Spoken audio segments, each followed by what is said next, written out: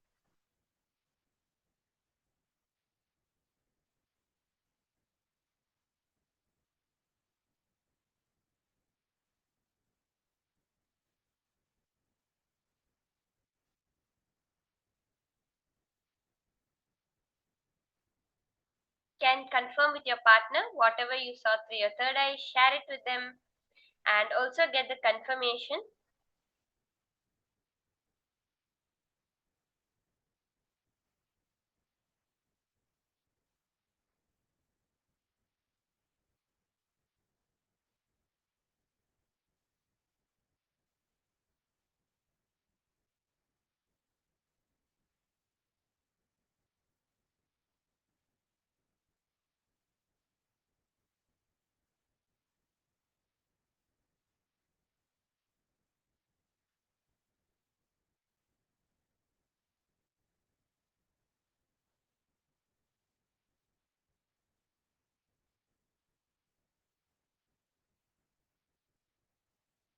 Ma Judy Ramasre, are you doing the power manifestation, ma?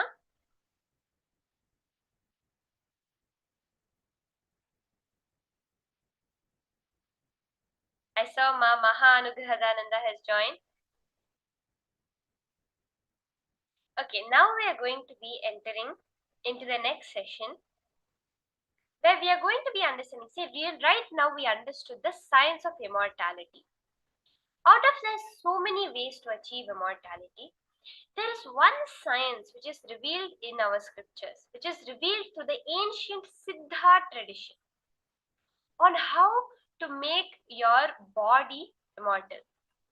Okay, I see Ma Jian is posting. I clearly saw a leg with blood vessels. Wow, that is awesome, Ma. Ma Istak is saying, I saw the jaw as an issue.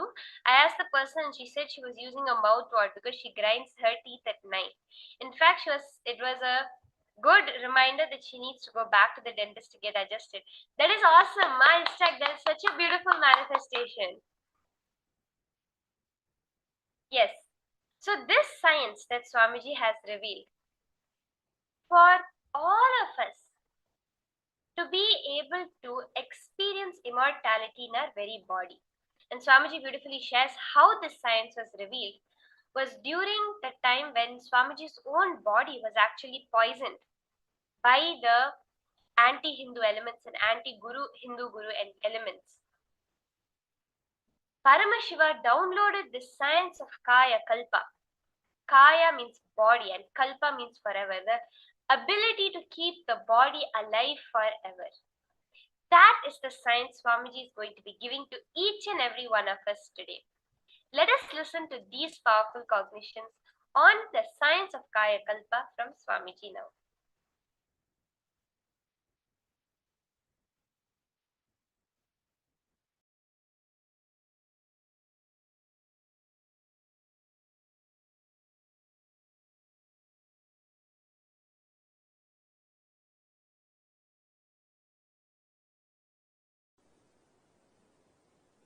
The sacred secret science of Kaya Kalpa is Paramashiva's message directly from Kailasa to the whole humanity, to the whole world today. From today, Paramashiva will reveal the great sacred secret, science of Kayakalpa. Understand? Search for healthy life, long life, healthy long life was done by human beings from time immemorial. Through their seeking, research, experiences, expertise, human beings have discovered many things to have long, healthy life in various civilizations. In Saraswati civilization, in Ganges civilization, in Hindu civilization, in African civilizations, in Egyptian civilizations, in various civilizations, a lot of things were invented, discovered, reinvented, rediscovered.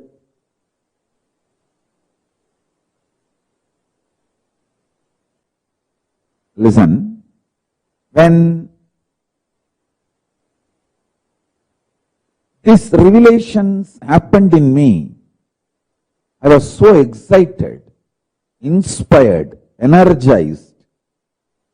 I tried to see various other knowledge traditions. Have they did any work in this field? What all the knowledge they have?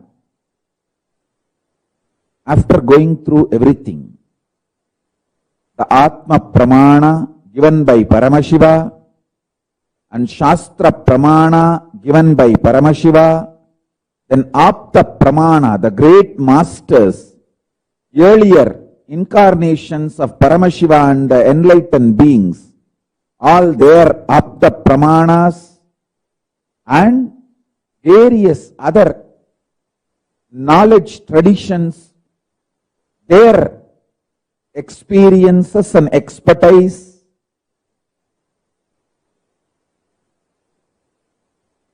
After going through all this, I realized the best, ultimate sacred secrets about health, long life, healthy long life. The secrets, the secret science for healthy long life is revealed in its best form in Veda Agamic literatures. In Hindu traditions, Siddha, Ayurveda literatures, the Upa Veda and Upa Agama literatures. Now, I'll start presenting all of it in a very organized way.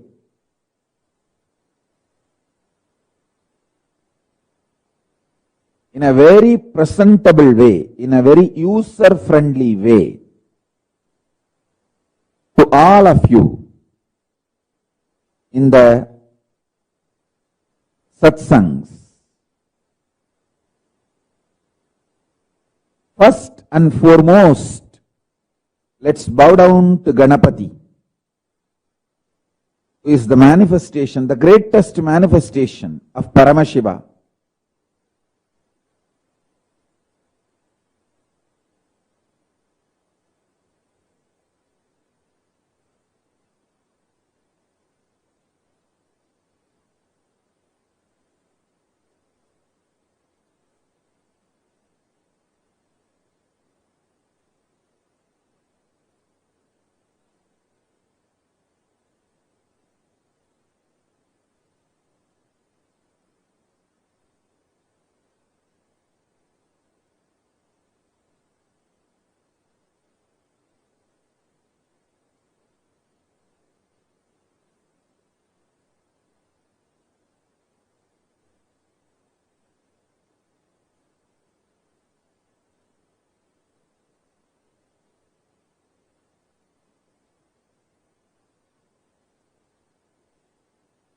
Listen.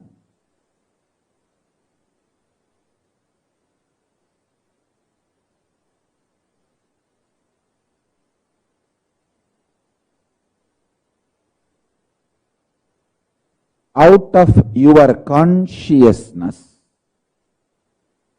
you 3D printed,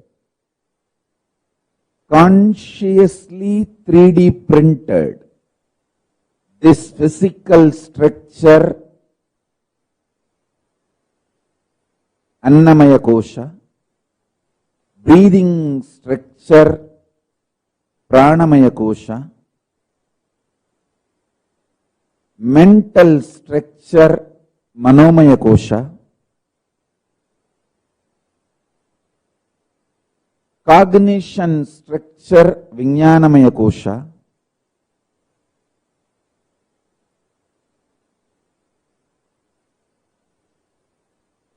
conscious structure, Anandamaya Kosha,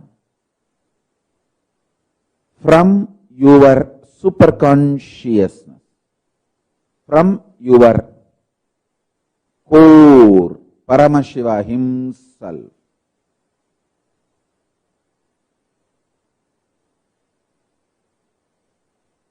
Understand? Because you printed, you have powers to reprint, alter, evolve, rejuvenate, rebuild any part or fully.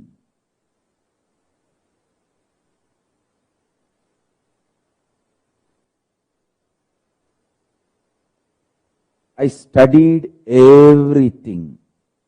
First secret I want all of you to know. Continuously give love. You will live long, healthily. Listen to this first secret. Love everyone. Go on be loving as many people as possible, as many things as possible. Expand your zone of love. Expand your space of love. I tell you, love is such powerful energy. When you give the smile and love,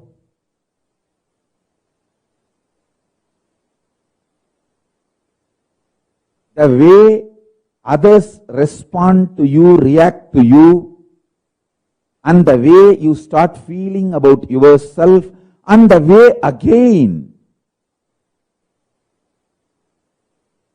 you experience you, and the kind of chemicals and hormones you release inside you, and the way you feel secure about yourself and others, it just becomes virtuous circle. Listen carefully. Giving love to yourself, giving love to others, more and more people, more and more situations, more and more beings.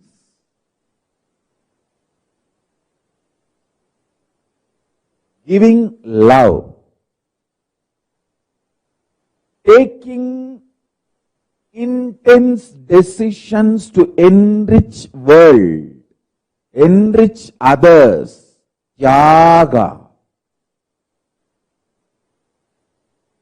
Tyaga removes all the negativity from not only your mind, it removes negativity even from your intestine. The parasites, microbes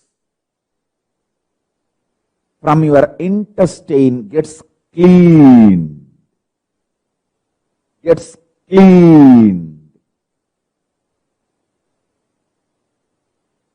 when you start smiling at people, loving people, giving security to people, making people feel secured about you, with you, around you,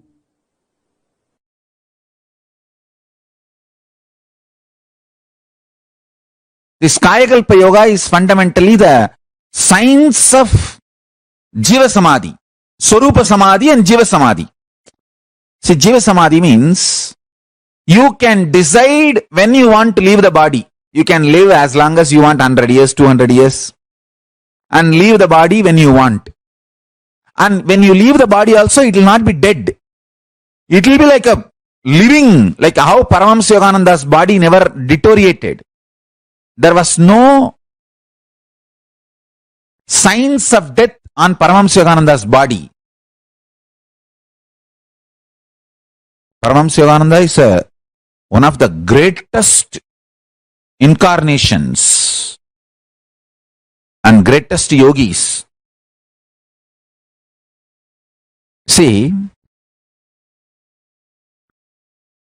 like this Kayakalpa Yoga. This science is to achieve the Jiva Samadhi. Means when you leave the body, the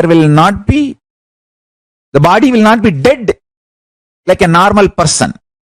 You will sit in Samadhi, you will stop using the body, but the body will be alive. Like that you can sit in Samadhi for 200-300 years also. In India, we have great Jiva Samadhis. My own gurus, Raghupati Yogi and Kuppammal and Isakki Swami, all three of them are Jiva Samadhis. I have seen with my own eyes. Isakki Swami, after he left the body, 3 days after that, we took the body, and when we were putting him in the Samadhi, just automatically his legs got folded and got into Padmasana.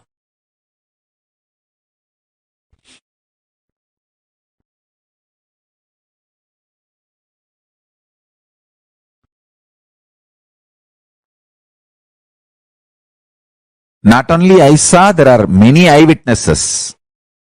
Even now in Tiruvannamalai they are there. All of them saw that. It happened in open place. So this science is downloaded now. I am going to share this science with the world. For this kind of downloading and sharing,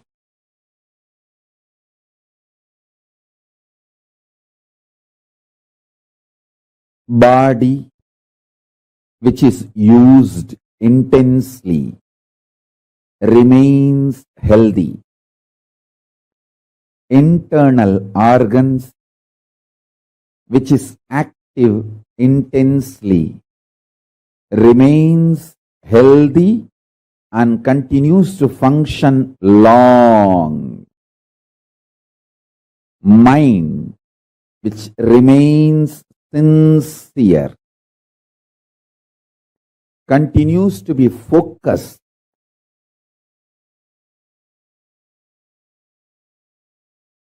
on the goal of life. Consciousness naturally, spontaneously, simultaneously, listen to this word, spontaneously and simultaneously manifest through all these three layers: mind, internal organs and body. All these three.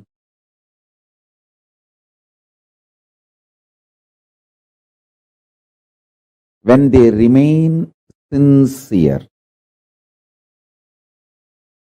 Let me give you deeper explanation. Use the body more and more. You will be very healthy, energetic.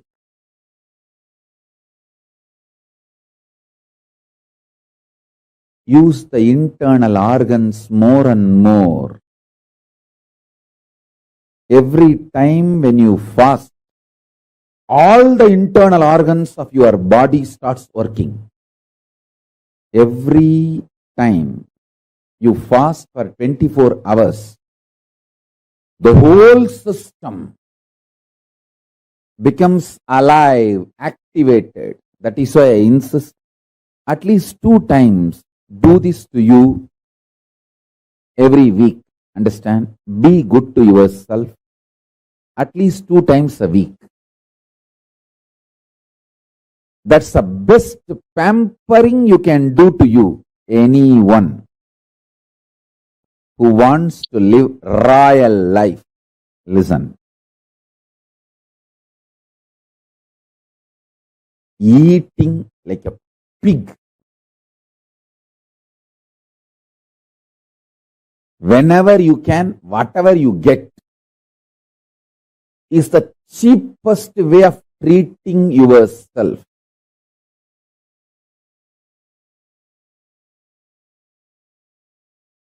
Listen.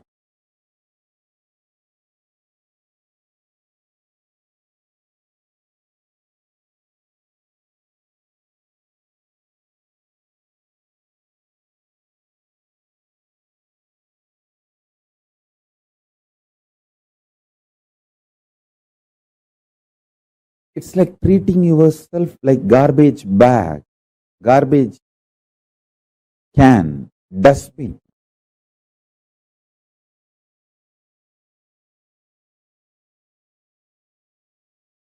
Once in a week, treat yourself good. I'll highly recommend at least twice. If you are an initial level seeker, once a week. If you are very sincere about enlightenment, twice a week. Treat yourself royal. It means stop eating. 24 hours, just absolutely no food. If you can, dry fasting. If not, just water is okay. Water fasting. All your internal organs will become alive. As I said, the best food for your body is what is already gathered and stored inside your body. Allow the body to eat itself without giving food from outside. Listen carefully. I have seen people who don't eat because they don't have, but people don't eat even though they have for a purpose, higher purpose they don't eat. I have seen both kind of human beings. I have seen extreme poverty. I have seen very powerful royal people who don't eat not because they don't have, but because they have a higher purpose to exist, they stop eating. The difference I have seen in both the bodies, people who don't eat because of poverty, their body doesn't shine. People who don't eat because of the higher purpose, their whole skin shines because the cognition, purpose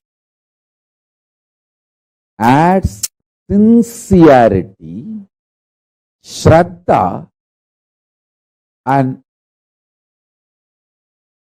shraddha as capacity to generate ojas and tejas. Ojas means pure energy. Tejas means shining power.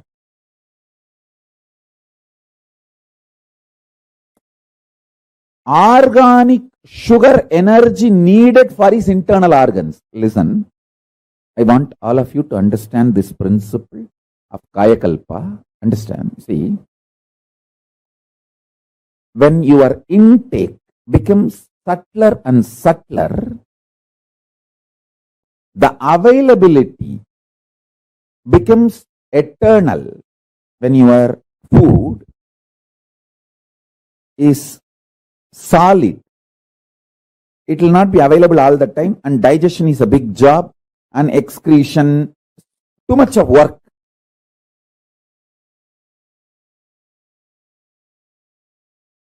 And there is a lot of side effects and after effects. If your intake becomes pure energy, then the internal organs are kept alive, active, without the need for filtering the energy, this whole process. So listen, the food, when it is physical, your longevity and health reduces. When it becomes liquid, your longevity and health increases. When it becomes just pure prana, your longevity and health increases much more.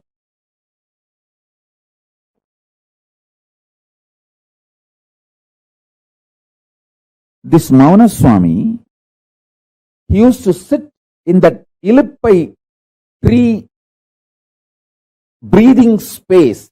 The Ilippai tree, it used to be a tall tree. All trees have their own breathing space. To the level, to the length, to the circumference, they spread their flower, fruit smell is their breathing space.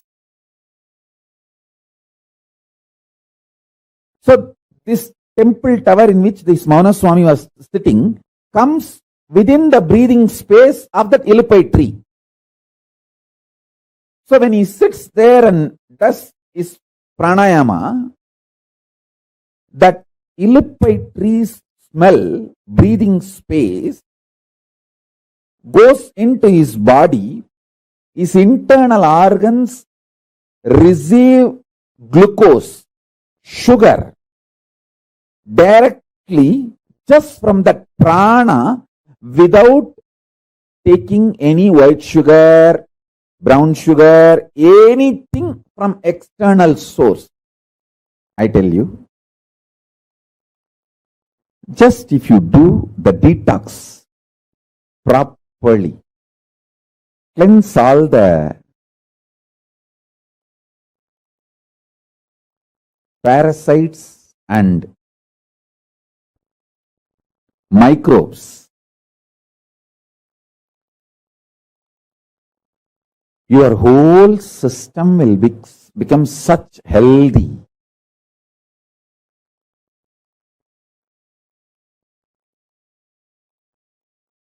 And Kayakalpa will simply happen.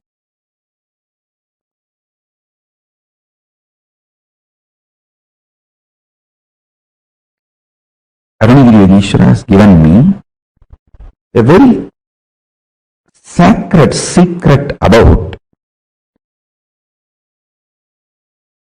biochemistry of Turyatita. Listen. Rasavada, alchemistry science mapped to your body is biochemistry science. Biochemistry of Paramashivatva. I'll repeat these words in Tamil because I heard it in Tamil from him. Kabam uyir kabadappa kolayarukka uyir kolayarum.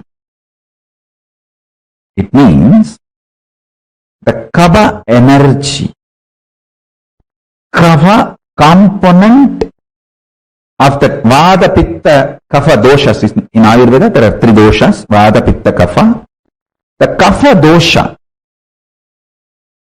it's an energy also, if you know how to use it. This Kapha dosha will destroy the life energy. There's one more word he used, kolai. Kolai, that word has two meanings. One, mucus. Another one, coveredness.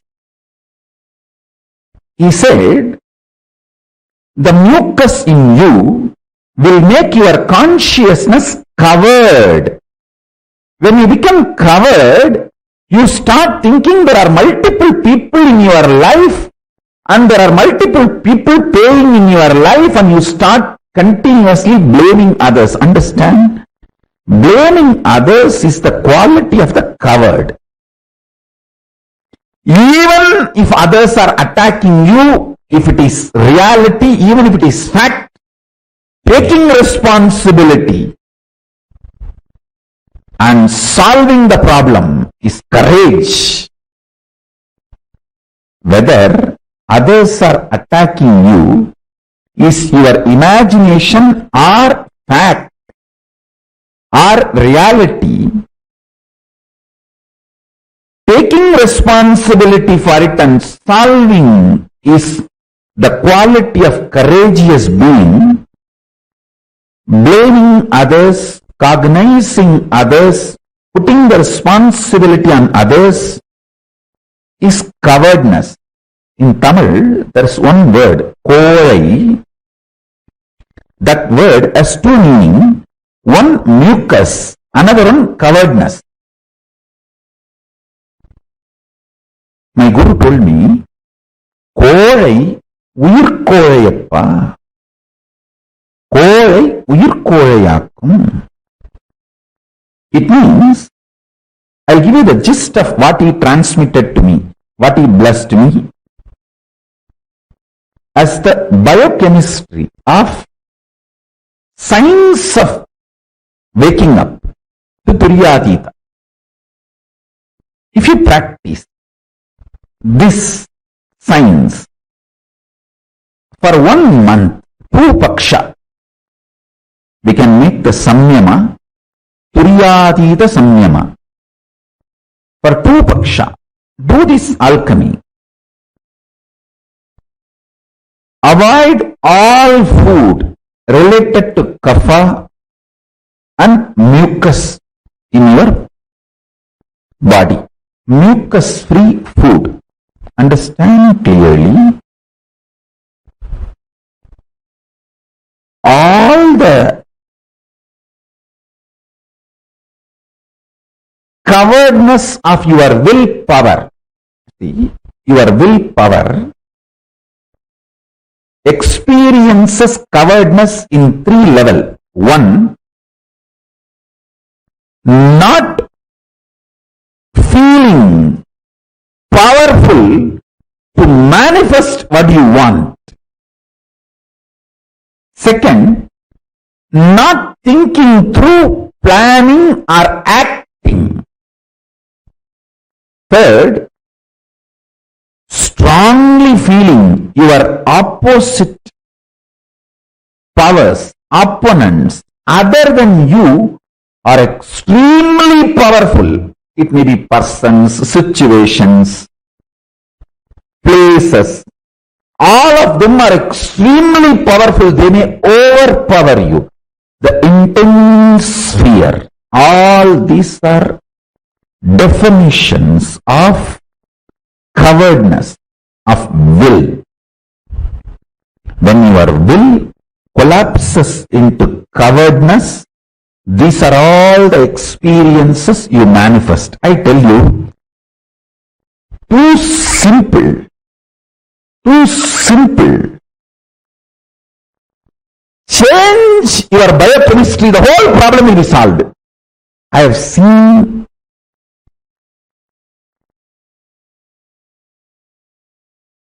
when I applied my Guru's words in my life, I have seen this in my life. Whenever my disciples obeyed me and used these methods and techniques, I have seen them going through amazing transformation. Other than you are extremely powerful. It may be persons, situations, places. All of them are extremely powerful. They may overpower you. The intense fear. All these are definitions of cowardness, of will. When your will collapses into cowardness, these are all the experiences you manifest. I tell you, too simple. Too simple. Change your biochemistry, the whole problem will be solved. I have seen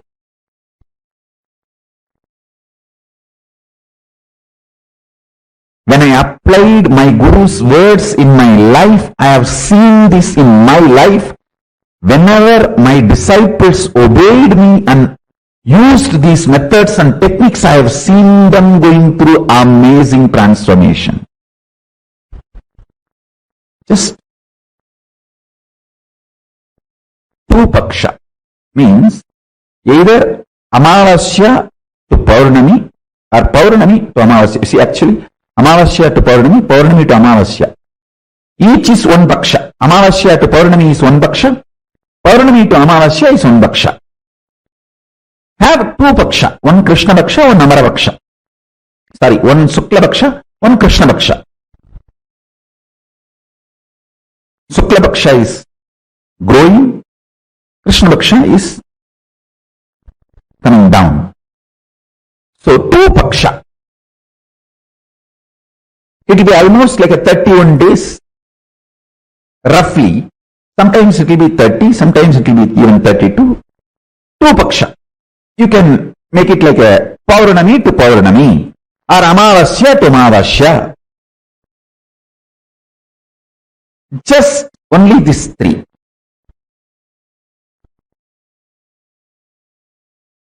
No grain, no animal products like a milk or honey, nothing else. Just these three. Fruits. All fruits okay. All vegetables okay. All spinach okay. 1 month, just this diet. Listen carefully. Mucus is not something which affects only the activity, functionality of your lungs. It goes and settles even in other vital organs and starts making the fat accumulation, inflammation. For fatty liver, mucus is the first reason. Fat, you see, inflammation in your liver and fatty liver, mucus is the first reason. Then fat gets built. That's secondary. I have a very powerful natural recipe to cleanse all the inflammation, mucus, kapha from your body. Just take 5 pieces of garlic and 1/4 spoon turmeric powder, all organic. 1/2 spoon jeera. I can project this recipe.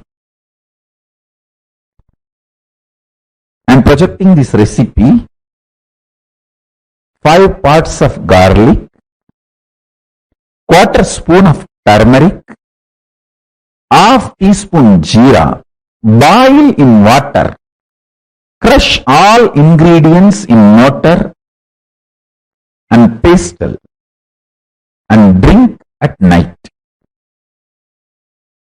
It can really detox you. I will say this is one of the nectar for Kayakalpa. Jeera is cumin seeds, Geera. Cumin seeds.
Nithyanandam.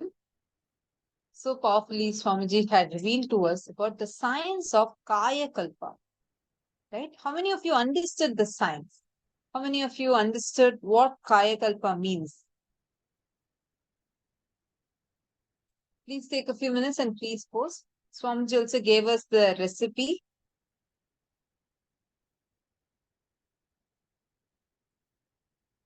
See many participants posting, thank you, Swamiji, thank you, thank you. Really, yes, Mohini Lata, Ma, Emily, this is extremely powerful revelation that Swamiji has given us. You will actually see when you try this recipe. How many of you have noted down this recipe? Please raise your hands if you noted down the recipe. Okay, see few of you raising your hands. Great. Ankita, you should actually try it and see. You guys can start trying this try this every day. You will actually see, Ma, how it will help you so much. The patterns, all the mucus that is sitting in your system will get cleared. We all did this as a samyama. Two things Swamiji told. One is avoiding any kind of grains and just being on vegetables, just having vegetables. Even you should avoid dal, lentils, any of these. Just vegetables. All greens, spinach, fruits, vegetables are all okay. We actually had this. And also that recipe that Swamiji gave, right? In that putting the jeera and garlic and grinding it and then boiling it. It was so powerful. Like after that, actually, even the violence we carry against ourselves, the self-hatred, self-denial patterns, many times these are all coming because our system is so clouded. Even this mucus is sitting in us and clouding us. We start feeling, we get delusionary. We get like, I understood the impact of it only after doing it, how the changes happen in my system. I understood, oh my God, your very biology things. It's not just your psychology. It is your very biology that is thinking. Your very biology is having that impact when every time. That is why you will see whenever you're, let's say, you've eaten too much, you're overeaten, you're not feeling good, your stomach is just so bloated, you will see your thinking will actually be reflecting it. You won't be able to get involved into things. You will be so irritant. You will start feeling powerless inside you about yourself. Like this in multiple levels. How many of you have seen that actually the food you eat and the health, the way your gut is reacting, the way your body is, all of this has direct influence on your mood? How many of you have noticed this? Please post in the chat if you have noticed.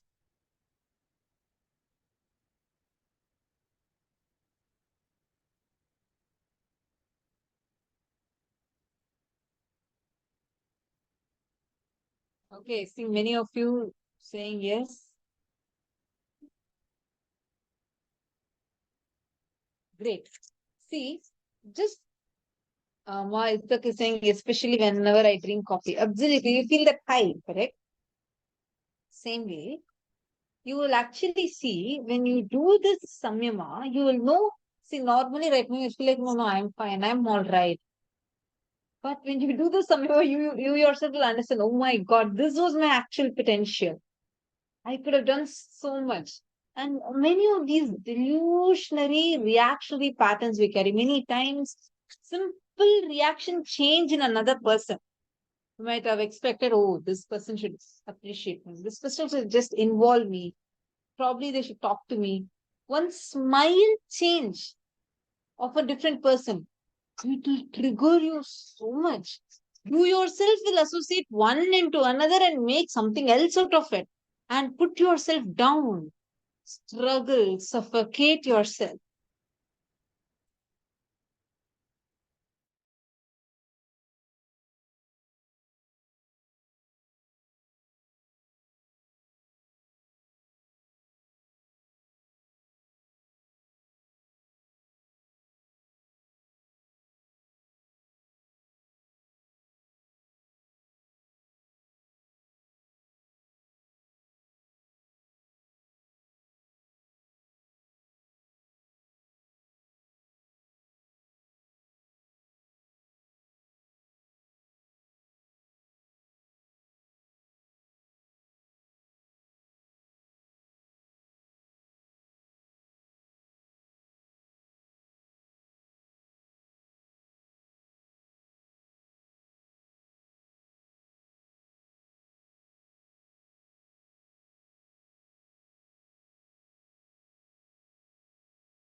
Sorry for the technical glitch. I hope all of you are able to see us and hear us now.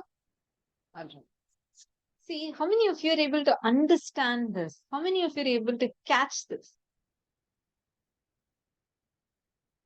How the food, like, are you all able to relate with this? Many times you'll just feel like some small thing. You will self associate it with something else altogether different, and so much of reactions will happen. But factually, nothing like that would have happened. Your mind will convince you so much, so much. Oh, because of this only, this person is behaving like this with me. Probably she's ignoring me. Probably she's thinking about me like this, like that. But then, if you actually see, that wouldn't have even been the truth. Many times our biology reacts so much because of these toxins that is sitting inside our system. We need to really understand our biology.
Nityanandam, I think for a bit of time in between, you all lost our audio. My sincere apologies for that, and hope all of you are able to see us and hear us clearly now.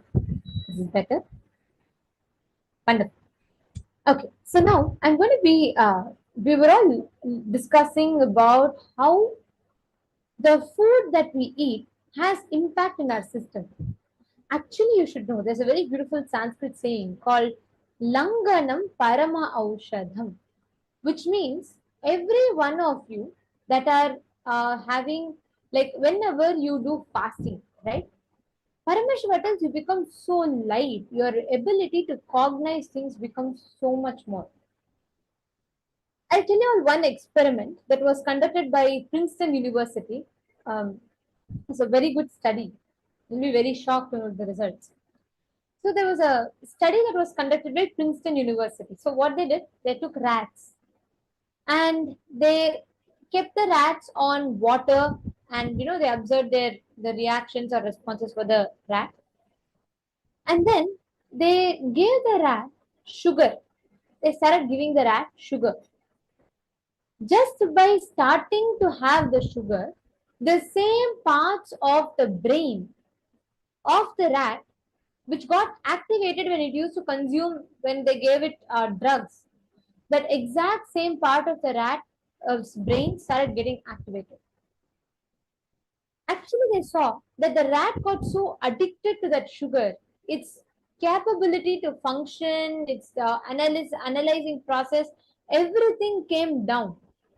You will be shocked to know all the food you eat has a huge impact on the system. Do you know, whenever you eat a lot, you feel heavy. Whenever you are constipated, your decisions, ability to make clear decisions in life goes down. All the actions we do has an impact. The way it responds, the way our body responds to it is very different. So it's very, very important that we understand the science of Kaya Kalpa rightly.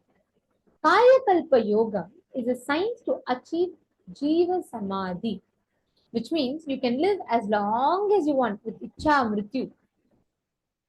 And the principle of Kaya Kalpa is when your intake becomes subtler and subtler, the availability becomes eternal. When your food is solid, it will not be available all the time. And digestion, excretion, and all will be a big job for you to do. That's why I want to explain the science of Kaya Kalpa. Whenever you do this Kaya Kalpa, whenever you experience Kaya Kalpa, you will see the kind of a breakthrough you will have. Because Kaya Kalpa is one of the most powerful techniques, methods, methodologies using which you can have a huge breakthrough in the way you cognize, in the way you experience yourself, how you have been. Understand? Actually, all of you should know. Many of us may think, I want to have a breakthrough in health, I want to have a breakthrough in this. If you just start changing your food habits, just through your diet, you can achieve enlightenment just by altering the right diet. I'm going to guide you all through a very quick process called the Trinetra Kumbhaka process. It's a very easy, powerful method using which you can immediately experience the results happening for you right away.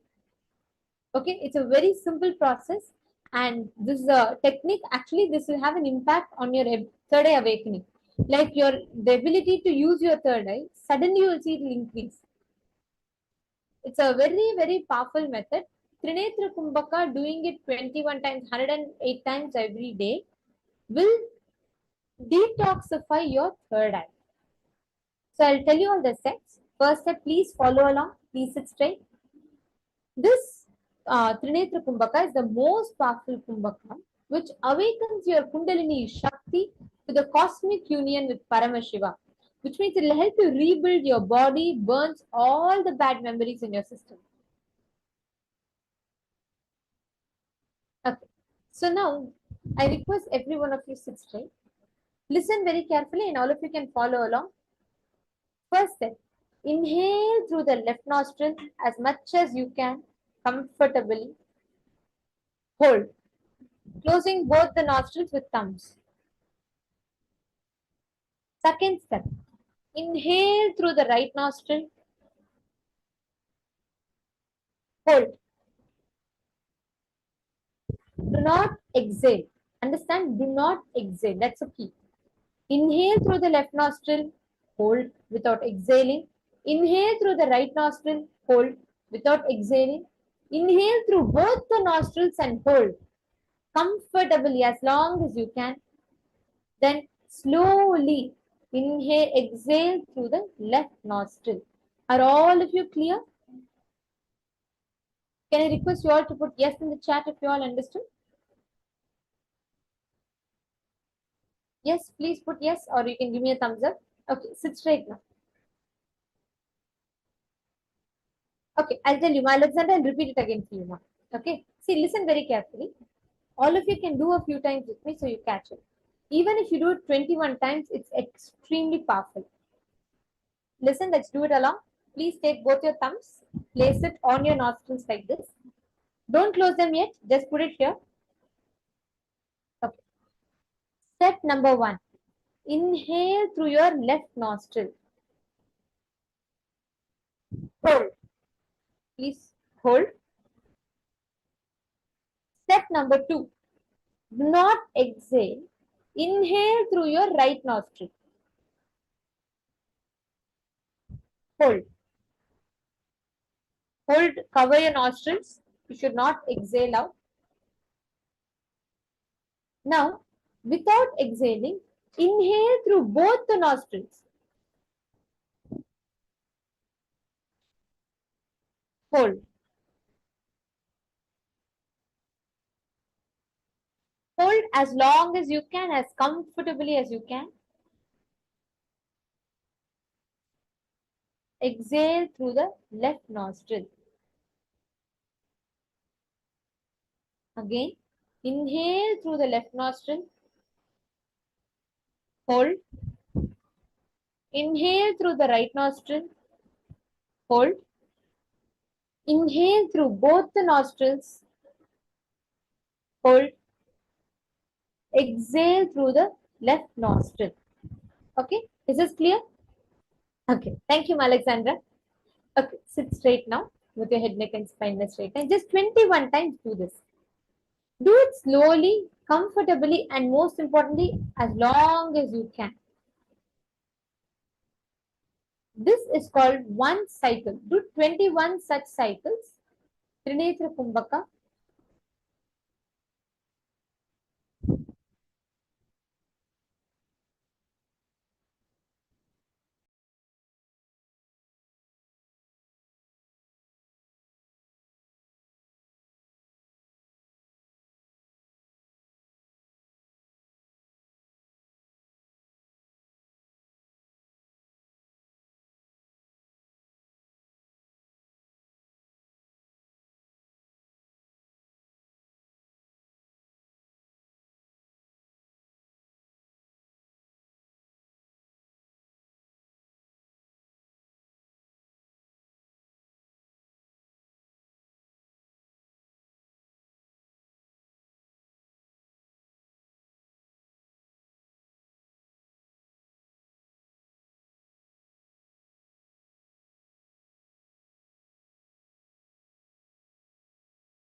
Please continue the whole process comfortably.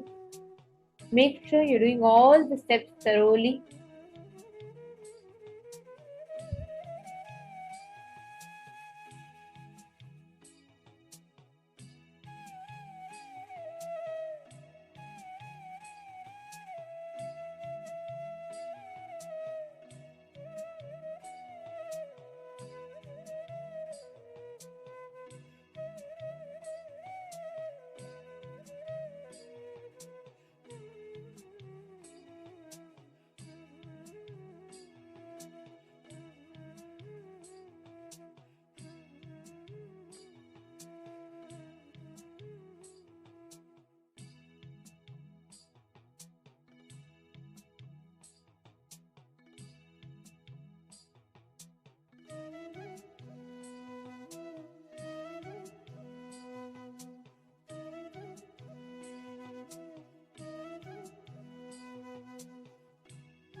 Please relax. Settle down. Slowly. Please relax.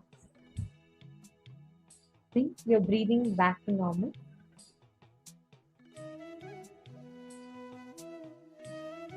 Inhale and exhale slowly and normally. Settle down. We know just by this converting your breath, you will know you will master the science of downloading the higher powers from vertical time zones. You know, a fun fact, in all the 14 lokas that you exist, all the 14 parallel universes, the one thing that connects you across all 14 lokas, across all the 14 parallel universes, is breath. Breath is the same in all the 14 lokas. And in each of these, you will be able to have the complete freedom to design your body exactly as you want. Just by the breath, the breathing pattern, you will know how exactly you can, what is the kind of exact placement you need to do with the breath. How do you manifest? The whole science you will learn. Alright. And now, today we're all going to be having the darshan of Bhagavan Jvarabhagnamurti, the form of Paramashiva through which he delivered the science of healing to the humanity. Today, all of us are going to be manifesting this exact same dimension awakening inside of us. So let us now listen to the revelations on who is this Jvarabhagnamurti form of Paramashiva. What principle does he represent and what initiation are we going to receive from him today?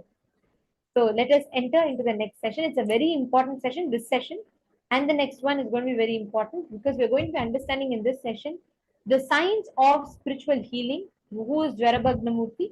What science did he deliver? And that science of spiritual healing. So let us now listen to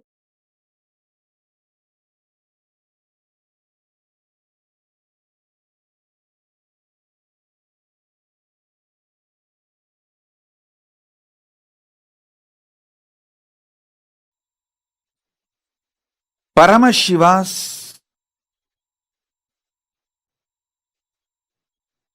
super conscious mutation manifestations. When he super consciously mutated, his manifestations, 64 manifestations documented in Veda Agamas, which he himself describes. Manifesting all of them in you is the complete manifestation of Paramadvaita. Listen. Paramashiva's own superconscious mutation manifestations, 64 manifestations he himself describes in Vedagamas. Lingamurti, Lingodbhavamurti, Sadashivamurti, Mahasadashivamurti, Umamaheshwaramurti, Sukasanamurti, Umeshamurti, Somasgandamurti, Vrishabhantikamurti, Natarajamurti, Dakshinamurti, Mahakalabhairavamurti, his own 64 superconscious mutation manifestations,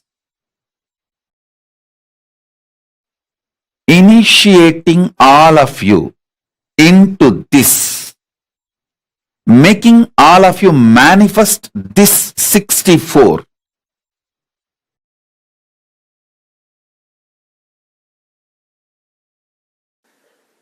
So his action of coming down to remove the ego of Targavana rishis, that only is considered as Dakshinamurti. Dakshinamurti is not separate from Mahadeva. His action of coming down and with a begging bowl, that is Bhikshadana, and his action of teaching enlightenment and giving the experience of Shivoham to Targavana rishis is Dakshinamurti. So his action of seducing all the Rishi Patnis is the Rishabharuda. If you see there is a form of Mahadeva, most handsome form, the Rishabharuda, where he just seduces all the Rishi Patnis and the Rishis were shaken because that is the only weak point they had. They were so proud of everything else. So he wants to expose their weak point to them. So that form, that action is considered as Rishabharuda. So each of his action assumes one form. Given one form, and same way, his action of Ananda Tandava becomes Nataraja. Nataraja is not separate from Mahadeva. When he dances, he is Nataraja. When he sits in Samadhi, he is KAILASA. When he removes the arrogance of Brahma and gives him Shivoham experience, he is Kalabhairava.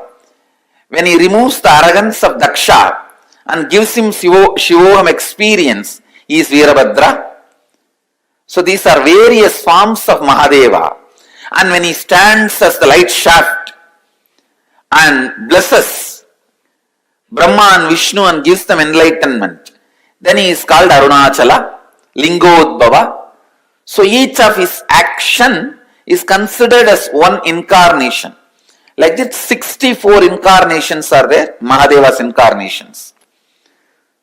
So each of his actions are considered as one form. Sandesanugrahamurti,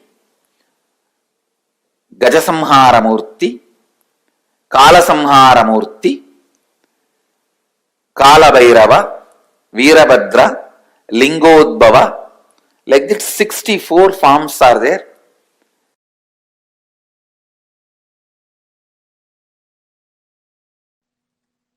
Each of the 64 manifestations of Paramashiva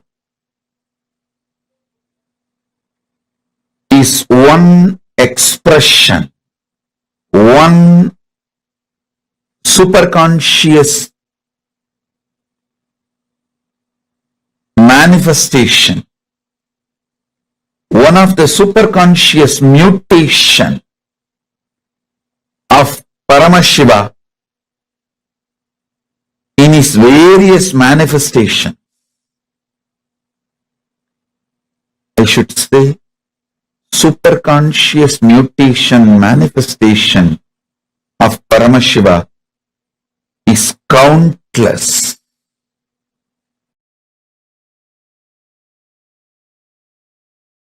All these manifestations are beyond time. I am talking about 64 because he revealed 64 to planet Earth for all of us to know. But surely there is a lot more.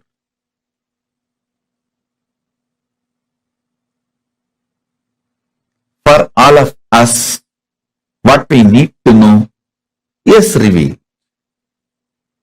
Understand?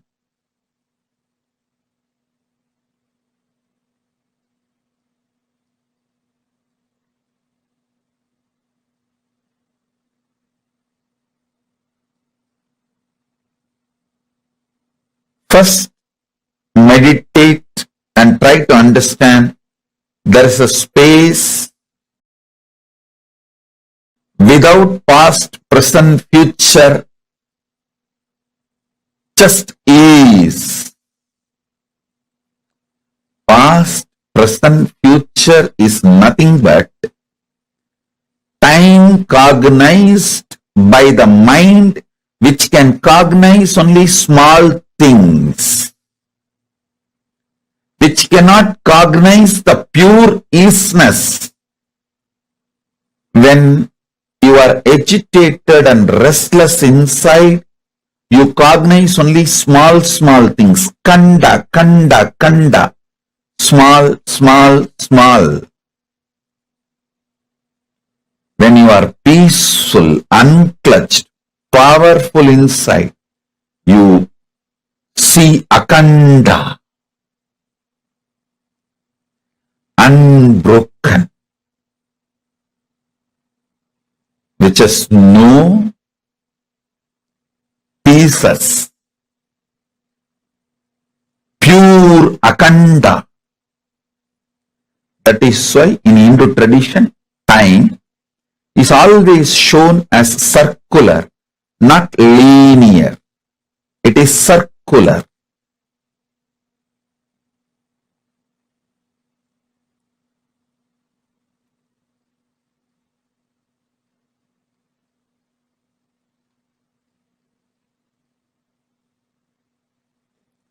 Soon the world will realize the linear idea of time may be useful for history documentation, but in reality, if you want to understand time, use the time as one of the strengths for civilization.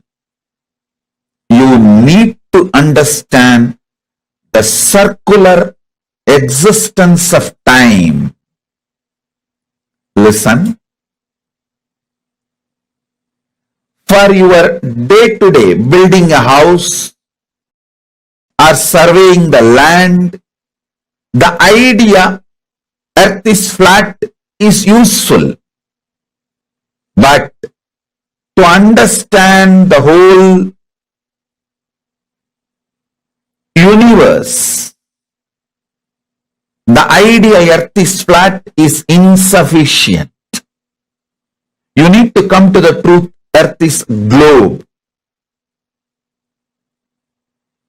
Same way, to record history, understanding time as a linear movement may be useful.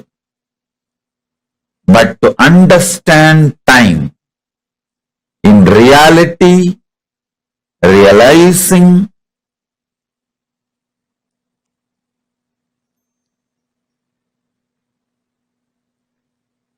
time is circular, and time, there is no was, will.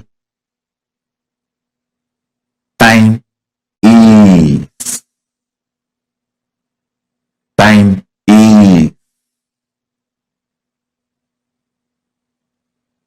If you cognize that, you will understand Dakshinamurti is manifesting now. Paramashiva is manifesting as Linga now. As a Linga Murti now.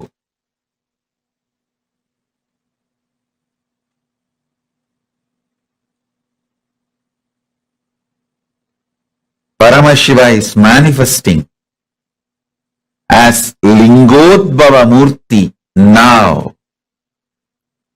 Understand? All you need to enjoy the powers and superconscious mutation of 64 manifestations of Paramashiva is to have the right knowledge about all that 64 manifestations. You need to understand Paramashiva as he introduces himself. Listen, if you want to understand me, you need to understand as I introduce me to you. You can't understand me with your own independent investigation. Neither your mind is capable nor your consciousness consciousness is powerful to grab, to grasp my existence as it is. You can only understand my existence as per my introduction. Same way, you can understand Paramashiva only based on his own introduction. Understanding him based on his own introduction awakens something called Shraddha in you, not faith. Faith is poor word. Shraddha. And Shraddha breeds bhakti. And all the Ananta Kalyana Gunas, auspicious qualities of Paramashiva starts manifesting in you. Powers of Paramashiva starts manifesting in you. Listen, you just need to know what is swimming and see somebody is swimming, then simply your muscle memory starts manifesting swimming. Same way, you just need to know about the superconscious mutations of Paramashiva and see someone manifesting it. Your muscle memory, bioenergy, all will just pick up. And simply you will enjoy superconscious mutation of Paramashiva.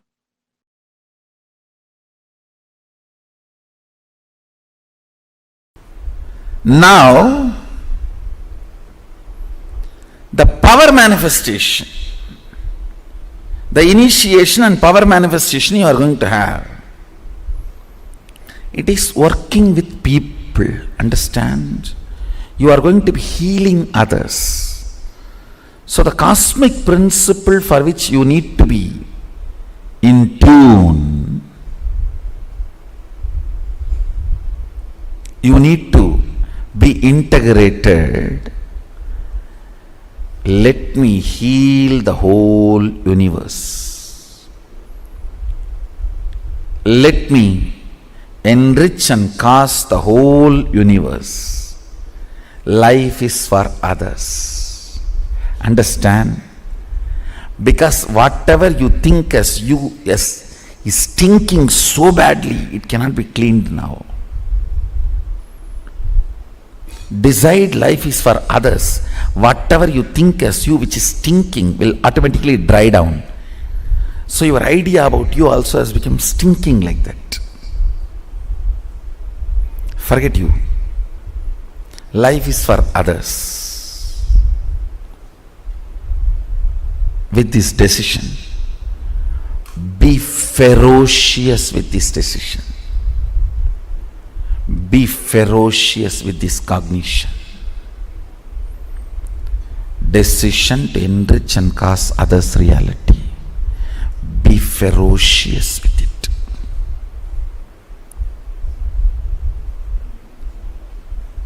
Few minutes before entering into initiation, pen down all the incompletions you want to complete, impossibilities you want to break, guilts you want to burn, anything you want to get rid, pen down, even if it is your mother-in-law.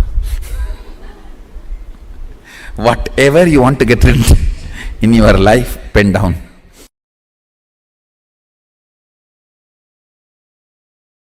These 5 aspects of Sadashiva, actually in reality 6, the ultimate, the 6th is unmanifest.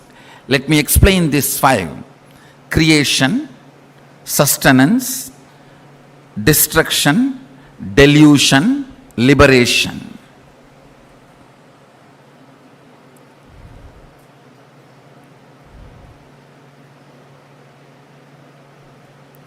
Whenever you are in a destructive mood, feel responsibility. Bring responsibility into it.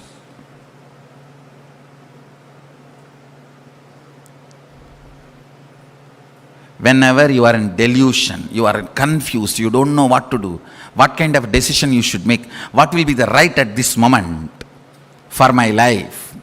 Whenever you are in that delusion, throw bhava, just throw yourself away and decide your life is for others. Say, confusion means whatever I know as me is rotten. Once it is rotten, whether it is Kashmir apple or California orange, it is useless. Once it is rotten, you can't say, oh, Kashmir apple, California orange.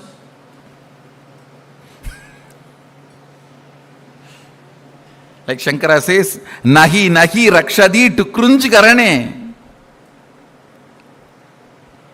When death arrives, to krunj karana, your logical understanding of the language does not protect you.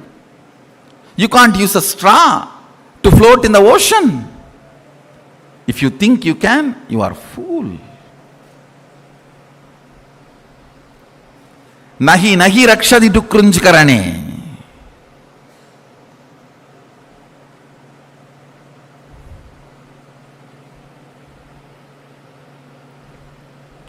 When you are in the mood of delusion, listen.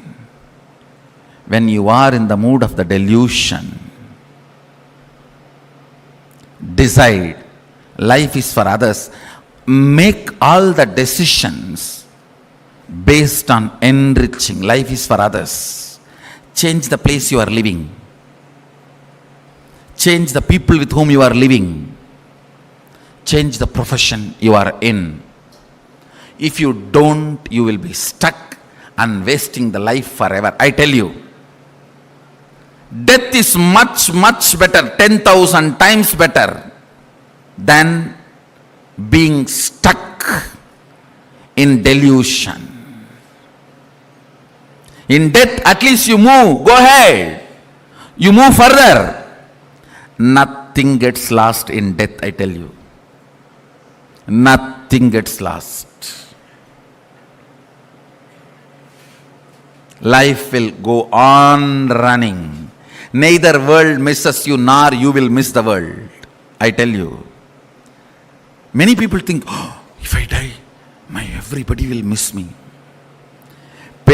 ஊரெல்லாம் கூடி ஒலிக்க அழுதிட்டு பேரினை நீக்கி பிணம் என்று பெயரிட்டு சூரையங்காட்டிடை கொண்டு போய் சுட்டிட்டு நீரினில் முழுகி நினைப்பொழிந்தனரே.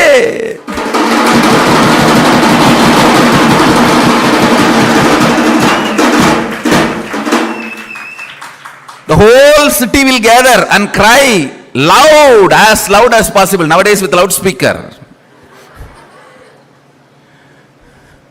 ஊரெல்லாம் கூடி ஒலிக்க அழுதிட்டு பேரினை நீக்கி பிணம் என்று பெயரிட்டு. You may be Padmasri, Padma Vibhushan.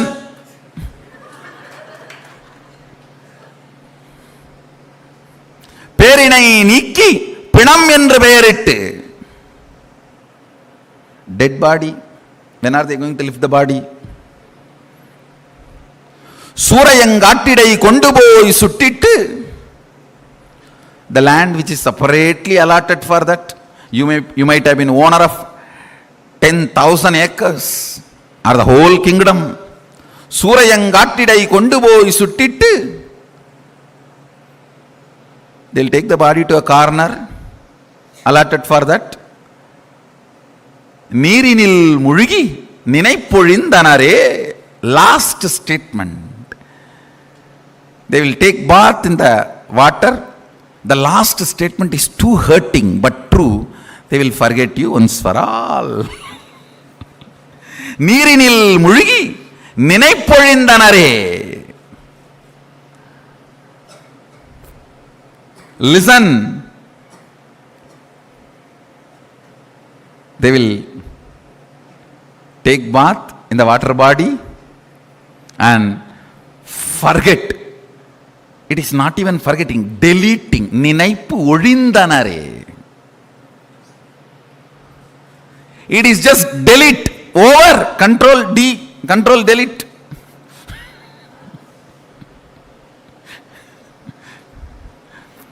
You may think everyone will miss you. No. Everything will be going maybe much better.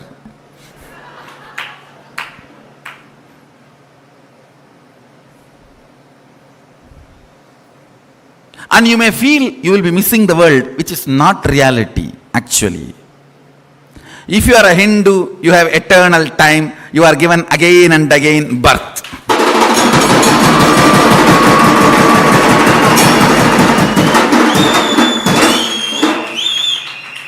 I tell you, be Hindu to be rich spiritually and energy-wise.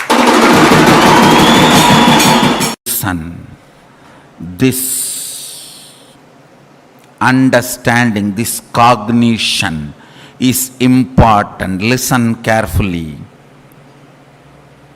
One of the fool, sad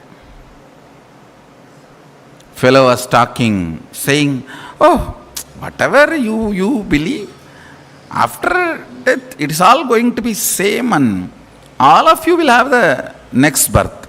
No. Listen.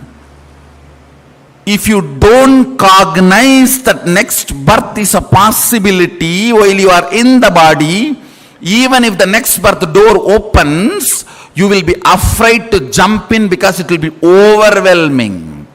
You never walk into the door about which you are not briefly introduced or you have not cognized. It will be so overwhelming. You will not get into any door. You will just lock your closet and be inside.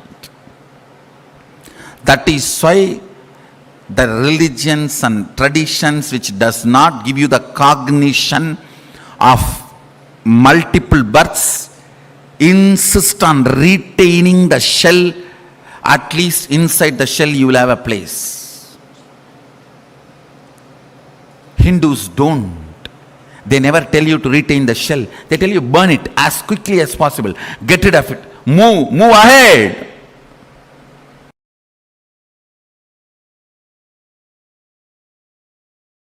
I have the photographs of my guru teaching yoga to his Western disciples and applying aushadha to heal the person from paralytic attack. The person had a paralytic attack, so he was applying aushadha. You can see in his hand, he himself personally applying aushadha and healing that person.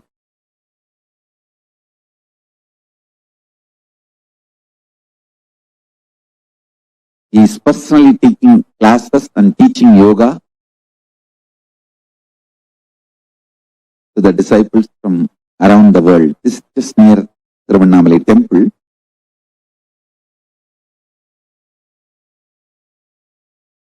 Thanks to autobiography team, they got more photographs. I'll be sharing with you all. Understand?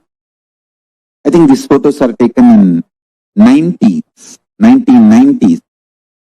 From that time,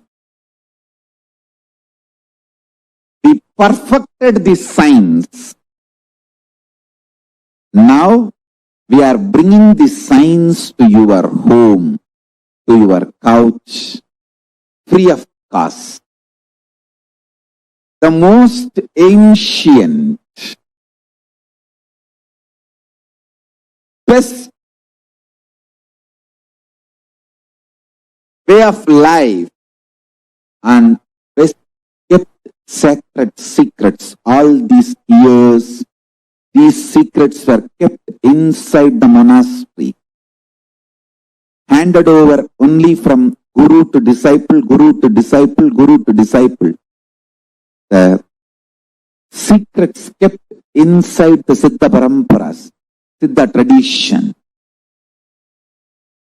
Now, not only I practice all of that in my life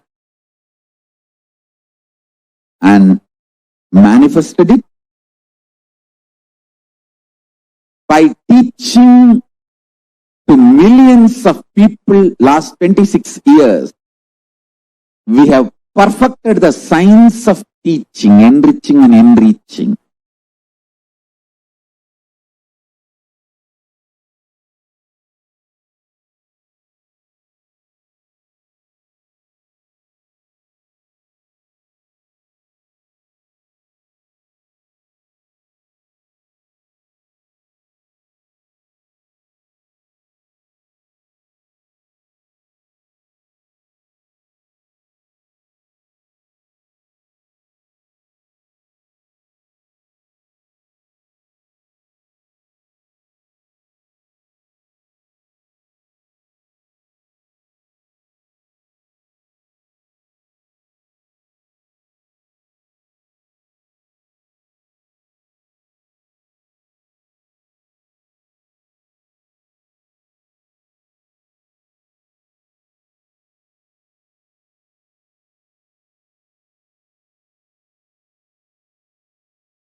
in our human body, there are 7 energy centers, which we call chakras.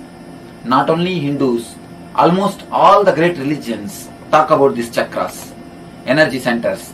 Now in modern day, the Kirlian photography, which is practiced widely in the Russian technology. Kirlian photography is just like X-ray. They diagnose the people 6 months before. 6 months before the disease comes into the physical body, the disease can be diagnosed by this photography. It photographs the auric body, the light body of the man, and diagnoses even the fatal diseases like cancer. So through this photography, now they proved the existence of 7 chakras. Existence of 7 chakras is proved by this photography. Whenever someone chakra is more active or less active, if the imbalance happens in someone chakra, that causes disease. These energy centers, these chakras only manage our physical, mental, spiritual, emotional activities. When some one of these centers get imbalanced, naturally the man falls sick. So if the energy centers can be activated, energized by meditation, if they themselves meditate and activate those energy centers, it is called self-healing. In some people's case, the disease is too much. It has grown too much. And the people also may not be able to do the right meditation. So at that type of time, the person who already mastered the meditation, who has become enlightened, he can meditate and give the energy to that person. When we meditate and give that energy to that chakra, to that person, he gets healed. If the meditation is done by somebody properly, the energy can be created and be given. If he himself does the meditation and gets healed, it is self-healing. If somebody else does the meditation and gives the energy to him, it is healing. We may ask, can energy be given? According to Einstein, whatever exists is energy. So, energy is subtle matter. Matter is subtle energy. When matter can be given, when I can give this kerchief, when I can give something, some audio cassette to you, why not energy? So when matter can be given, energy can also be given. A right method and right technique is the only thing necessity for energy to be given. It is not that I only heal. I tried by divine grace to make this healing as a system, scientific system, because in ancient days it was practiced as a system. It's an inner science. I always tell the people, just like an outer science is a science, in outer science you can prove A plus B is C. The same way in inner science also, things are readable, provable facts. Just like Newton's theory speaks about the gravitation force. You can prove the force of levitation. The spirituality I call levitation. The outer science is gravitation, inner science is.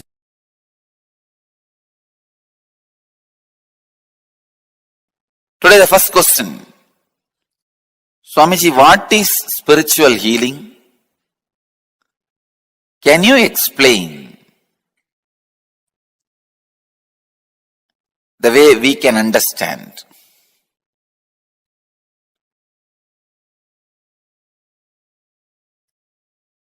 First, I wanted to say few basic truths about the spiritual healing scientifically.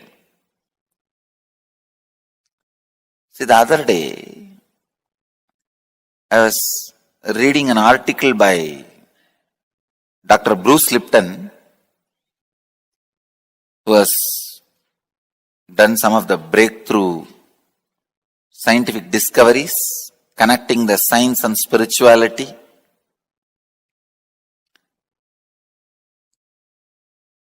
In his article, he is quoting a term called entanglement from quantum physics. In quantum physics, there is a term entanglement. Means, when one energy source entangles with another,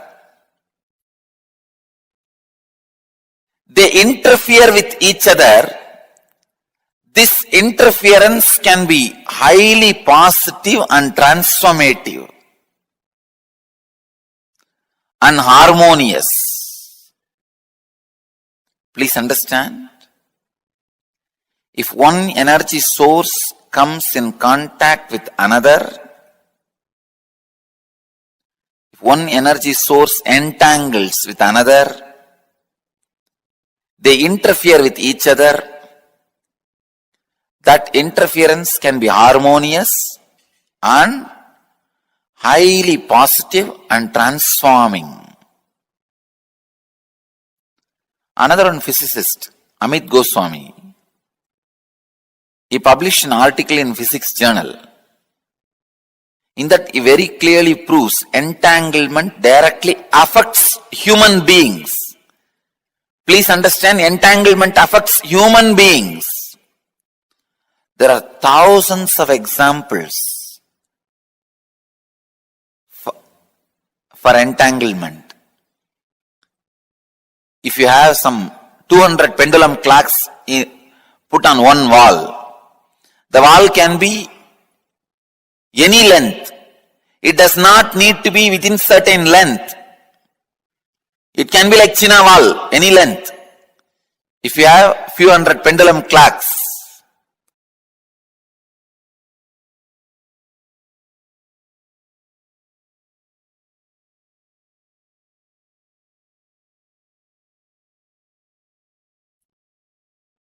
even if it is a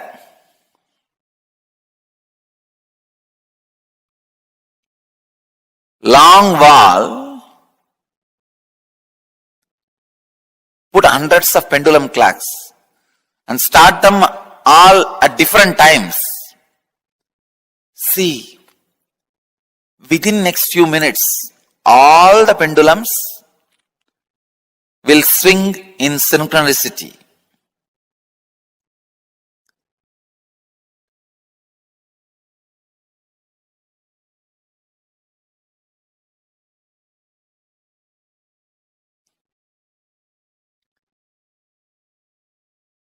Exactly, this is what happens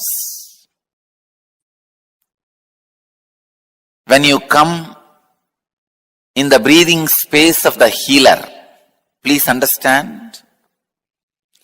When you come in my breathing space, this is what happens.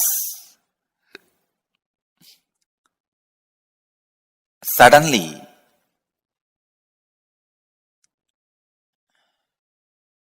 your mind gets entangled with my no mind. I wanted to tell you, entanglement is only in the thought level. If your mind entangles with my no mind, it is entanglement, thought level. Next, please understand, if your muscle memory gets entangled with my muscle memory, that is called entrainment. If your biomemory gets entangled with my biomemory, it's called enlightenment. Entanglement can move to entrainment, then entrainment can become enlightenment. You need to know a few things. How this healing happens. See, healing happens in the entanglement level. Kundalini awakening happens in the entrainment level. Levitation happens in deeper than entrainment. I can say momentary enlightenment.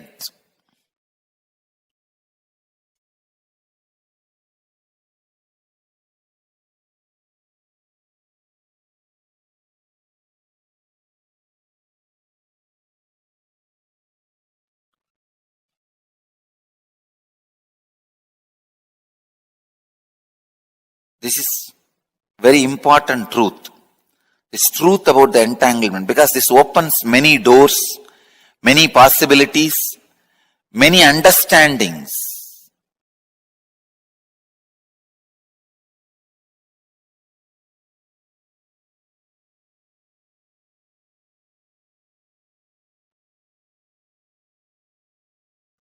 How I heal through healers? Because all my healers are pendulum clocks. Any other broken little altered pendulum clock, I add it in one wall. Both clocks start swinging synchronistically. Understand? That's all. Each one of my healer is my pendulum clock. If you are little broken, disturbed pendulum clock, if both are hung in one breathing space, your pendulum also starts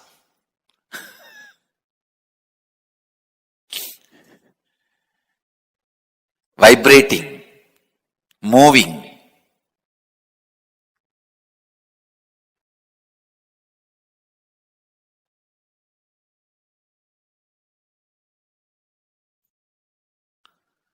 The same tune.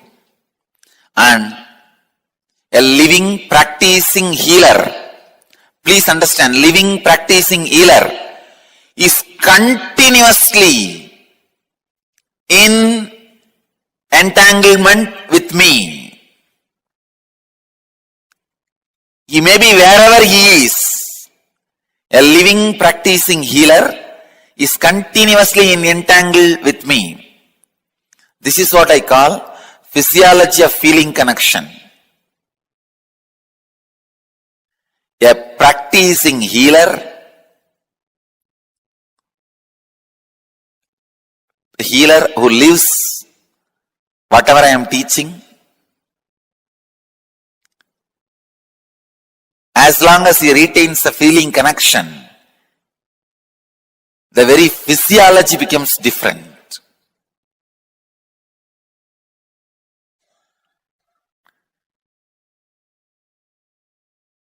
Entanglement means two persons falling in tune with same thought.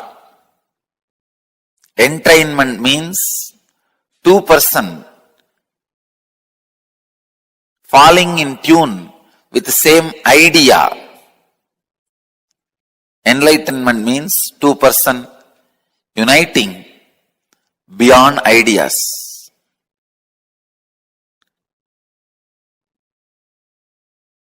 When you unclutch, you are in entangle with me. You are in entanglement with me.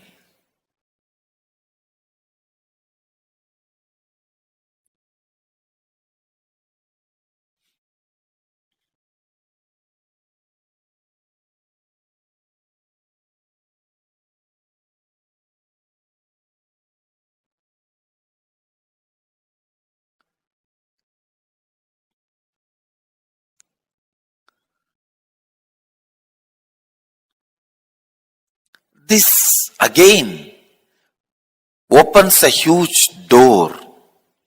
Then is the thoughts of a healer going to affect us? I say yes. That is why I am telling you, go to a person only who is thoughtless and beyond mind. Do not receive healing from ordinary Reiki healers, this healers, that healers. No. Receive only from enlightened being. And all my healers, during the moment of healing, because they are entangled with me, they represent me, and it is equivalent to you receiving healing directly from me. You don't need to worry at all, doubt at all about my healers. Understand? This is the physiology of feeling connection. When you have a feeling connection, your very physiology is different. And feeling connection has its own physiology. When you have feeling connection, your physiology is different. Feeling connection itself has its own physiology.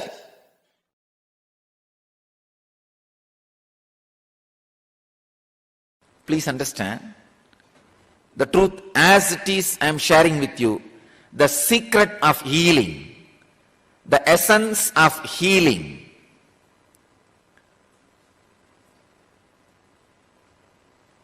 The definition of healing, just be. You will heal your body and people who are around you and the whole cosmos. Please understand. Just be, nothing else. Be in your body. As and now, you know one thing, you are having a body and you are aware of having a body. You are being aware of having a body. Please understand. Just be inside what you think as your body. That's enough. You may think, what is this? That is what we are doing. No.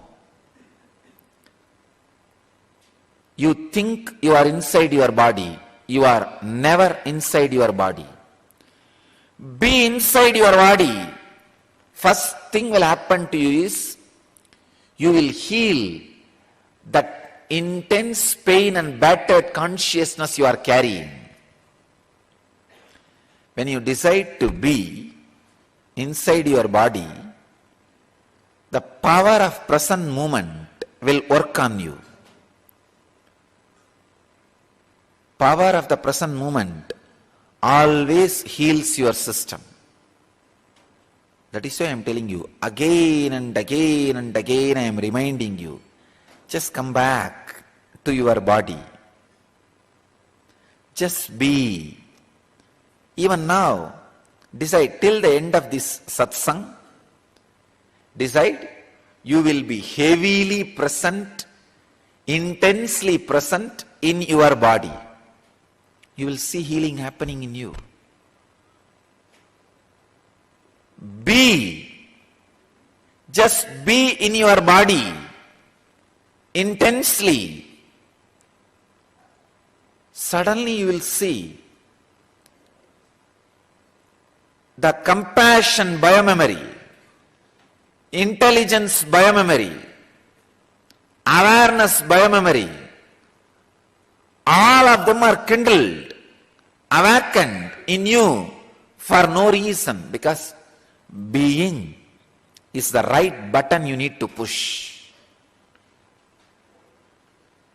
Be intensely inside your boundary, inside your skin, in this moment. You will really see your body, mind, inner space gets intensely healed. Nothing else needs to be done. Anything else is a ring attached to the gadget for easy pulling and pushing. To heal the cosmos and to heal yourself, you don't need anything else. Just be. Biggest problem is, we think that be is too simple or too difficult. Don't decide it is too simple and think it will not bring the result. No. Don't think it is too complicated because you failed last few times and stop making effort. No. Neither thinking it is too simple, it will not bring effort, bring the right effect on you, nor thinking it is too complicated, it will not be possible for you, is going to help you. Just try to be now. If you are not able to do after half an hour, forget about it. It's okay. Now, for the next half an hour, all of you have decided to be around me. Decide just to spend this time, be. Once you catch the taste of being, just be. I don't need to inspire you continuously. I don't need to give sermons to put you into the Vedantic experience. No. Your very living will be healing you and the cosmos. Just learn to be. You will heal yourself and the world. Even if you are not in the field of healing, if you want to heal yourself and the cosmos, I am giving you this process of technique. Just be. Intense compassion will start oozing out through your very system. Nothing can help you and the world like the intense compassion.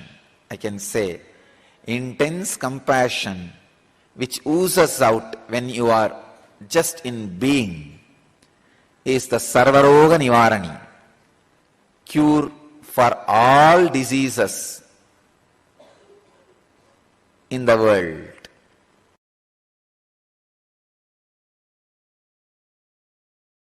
Anandaganda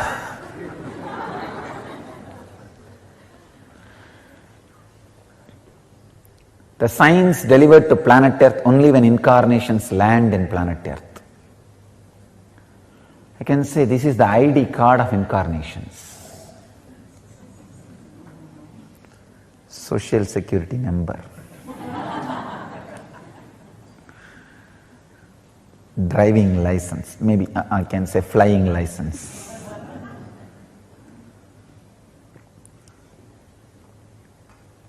That is why the truth, the secret knowledge about Anandagandha first time becomes available to the mass, because it is only now the necessity to reach the mass and possibility to reach the mass for enlightened beings have happened. One, the necessity to reach the mass has happened only now because there is no one geography dedicated to the enlightenment science. Till my last predecessor, there was always one geography dedicated to these great truths.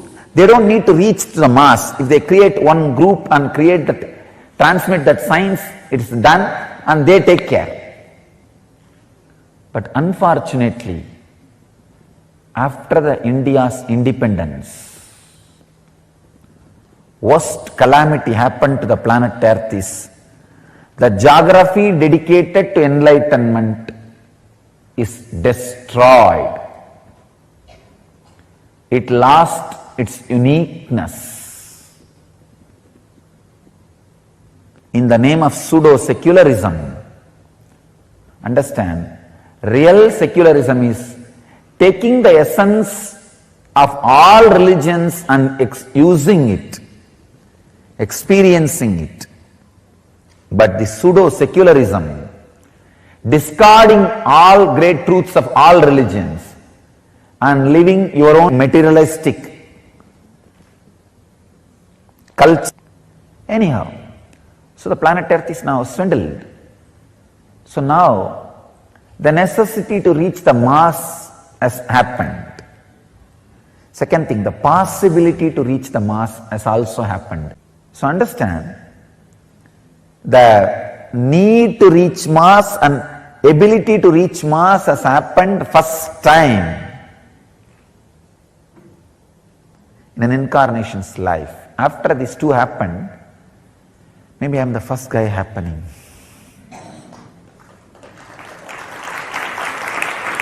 So,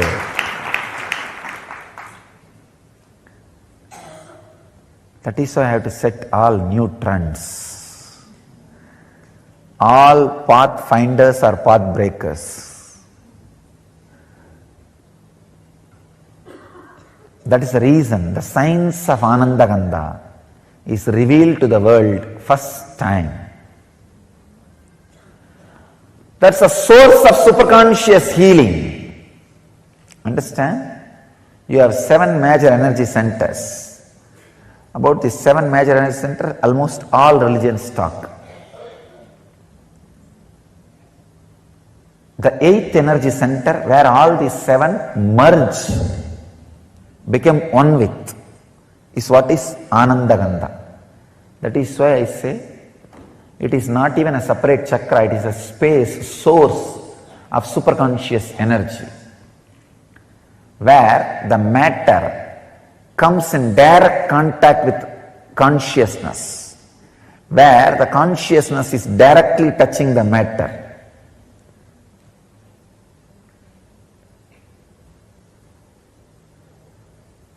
It is the experience where the consciousness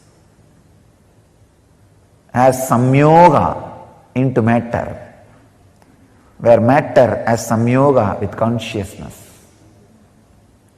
When you relax into that space, consciousness fills matter. So naturally, the superconscious healing happens. It is the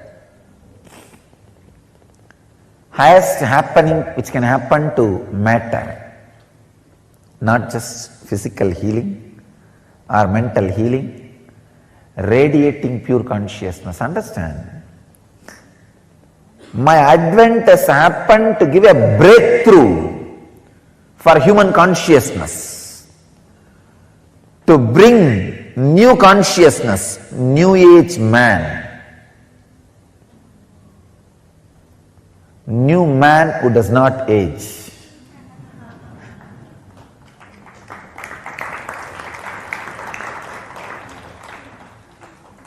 New consciousness. The source of Anandagandha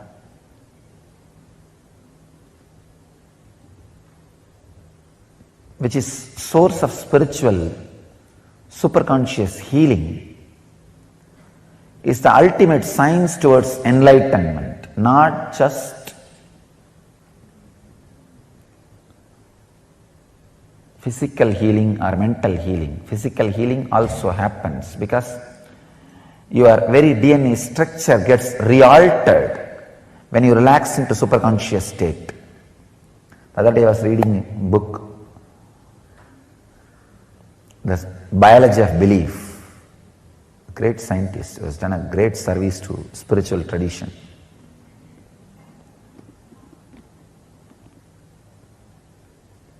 His researches really prove even the very DNA structure can be changed if your consciousness infiltrates the matter. Anandagandha chakra is the door where consciousness can infiltrate matter, where it can fill you.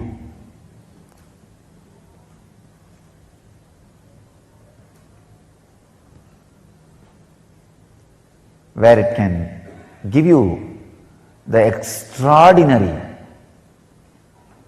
conscious experience, means breakthrough in human consciousness. I tell you, even the definition of enlightenment I am updating and upgrading. Understand, I am not only updating the definition of enlightenment, I am upgrading the experience of enlightenment to human bodies.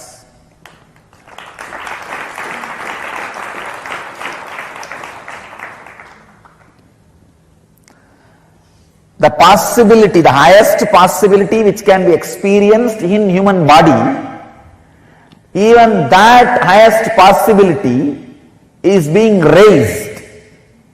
That is why I am saying, I am upgrading the highest conscious happening on the human body. I am breaking the very consciousness on which they are standing. I am giving a breakthrough to the whole human consciousness.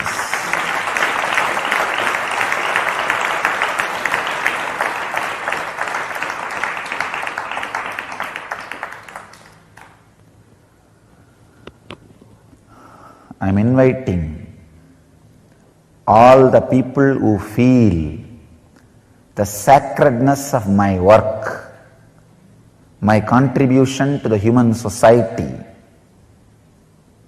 to drop small differences to drop all these petty ideas, one or two if you carry, and gather together to spread these signs to the world and protect it without being extincted, destroyed by these unconscious groups, establishments.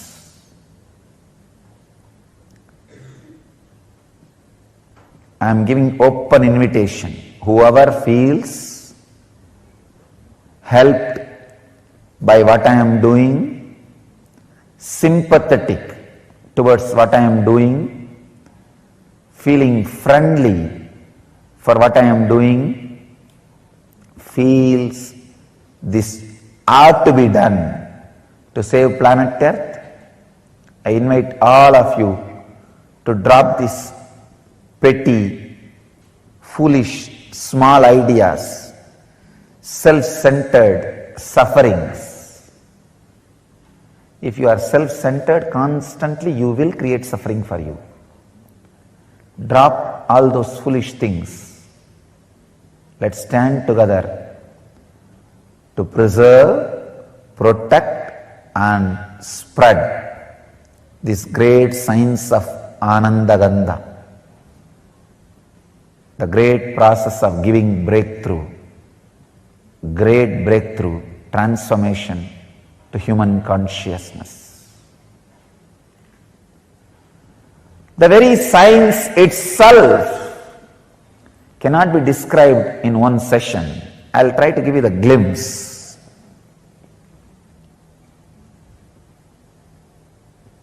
The higher you move in your chakras, the more subtle you become. The subtlest possible chakra is Anandagandha chakra, where you are no more ordinary human and just disappeared into the extraordinary superconsciousness.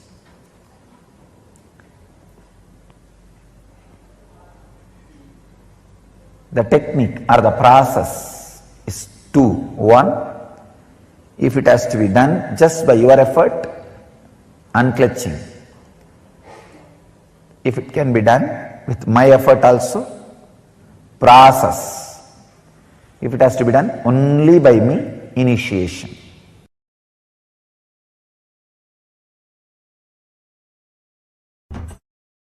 This is the bamboo stick for healers to heal others.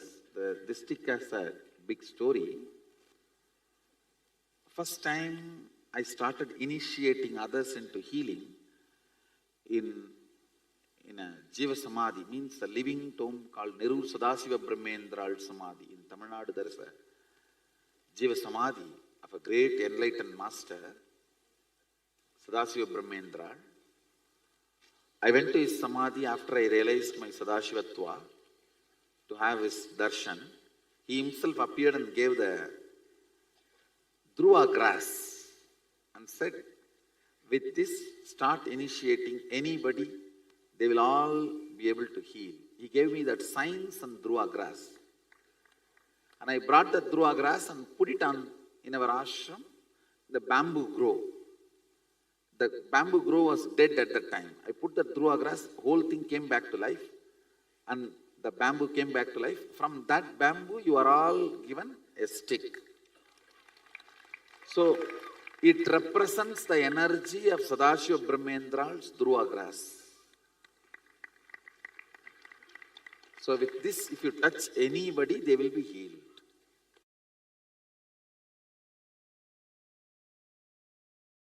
In the healer's initiation, I take the oath till you achieve the state of eternal consciousness. I take the responsibility of guiding you even if I leave this body. That is a promise taken by a master, given to a disciple at every initiation. This is traditionally the master is supposed to take this oath. When he initiates a disciple, and not only traditionally, it is a responsibility of the master. Master will see that you achieve that state. Till you achieve that state, constantly he guides you to that, and it's a big responsibility. When you take that responsibility, even if you leave this body, even if I leave this body, it is my responsibility to guide them, to help them, so that Sangha, the people with whom I am involved, with them I live 33%. Means, even if I leave this body, it is not that I will stop working. It will continue to, my energy or the energy which is operating through this body will continue to work through the teachings and through the Sangha.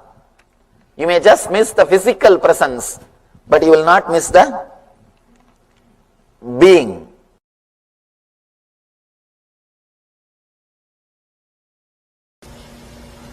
Before you take the oaths, please be aware that to become a healer. That's all. Oath 1. I hereby swear that the power given to me by Swamiji will be used for the service of all, both animate and inanimate. Your first oath is never to refuse healing to anyone or anything in need of it, be they people, animals, plants or inanimate objects. Any personal conflict or difference in ideology should never affect your healing. After all, this healing power is not yours to give or refuse. The power that is invested in you flows from a divine source, and the divine does not distinguish between right or wrong, saint and sinner. Divine mercy is unconditionally available to all who ask. The healing system I offer you has been created and perfected over the ages by the greatest ancient masters. It is a culmination of centuries of rigorous tapas. In fact, the original system developed by Patanjali was so sophisticated that it was beyond the comprehension of all. But a select few, the great spiritual masters who followed him, poured their life into simplifying the system and made this precious gift of knowledge available to all. In order to cherish this legacy and truly be benefited by it, you must be willing to drop your ego and share this gift with joy and compassion. The only reason you can have for refusing the healing would be if the person is likely to violate your person or property. If he is a thief, if you feel that by letting him in, he may disturb your property or you, only then you can refuse. But please ensure that your personal opinions are not influencing your decision. Actually, after initiation, you will find that this attitude comes upon you naturally. In the presence of this tremendous healing energy, petty considerations like differences in religion, ideology, or personal conflicts simply won't count anymore. For starters, try this exercise. For a moment, close your eyes and imagine that your worst enemy, mother-in-law, someone who has really hurt you in the past, has approached you for healing. Can you bring yourself to consent? If you feel certain, can you heal him? Without hesitation and humility and love, you are ready to take the next oath. Understand? Even if your worst enemy comes and asks for a healing, you cannot say no. Because this is a gift created by the divine masters, not for one family or one group. It is created for the whole world. One thing, we always have our own prejudices. He is right, he is wrong, but from his view you are wrong. So you cannot hold on to your views that if somebody is right or wrong as far as healing is concerned. It is for the whole world. It is for the whole world. You cannot say no to anybody, even any animals or the plants. So many animals or plants are having the benefits of healing. I have seen so many cases. When I go and touch the plants started giving flowers, started giving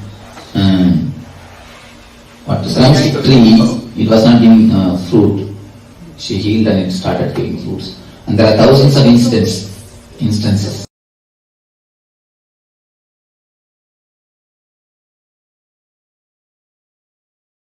Everything can be healed. It's a love energy, it's an energy, it can work miraculous. You know one thing, plants and animals get healed quickly because they don't have intellect. If you see my biography pictures, you will see one cat sitting on my lap. That cat was healed. If you see that person is not having resistance, you can go and tell nothing wrong. Better you tell nothing wrong, perfectly all. Don't think that you are spreading yourself. You will never have that problem. Carry on. How One more thing, there are many people, they heal only their family people, not everybody. Don't do that. Serve everybody. If you heal others, only then you will be able to heal your family people. You see, understand few things that nothing you will carry. Simply you will die without even a cloth. You cannot carry even your clothes. Understand that one thing. When you die, nothing can be taken with you. So why to have, after all few days, it is nothing but few days you are living here. Why to carry unnecessarily so much of grumbling and grudge against people? And here we are going to die, and she is also going to die, they are also going to die. Nobody is going to live. As long as you live in a joyful, ecstatic way. If they want to rule, let them have their rules and let them have a regulation.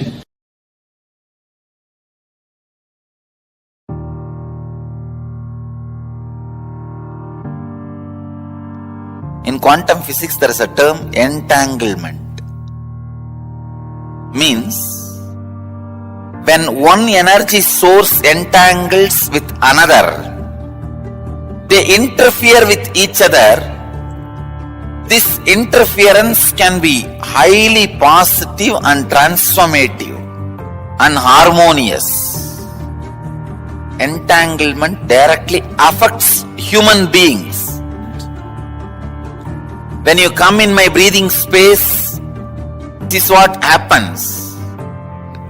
Your mind gets entangled with my no mind.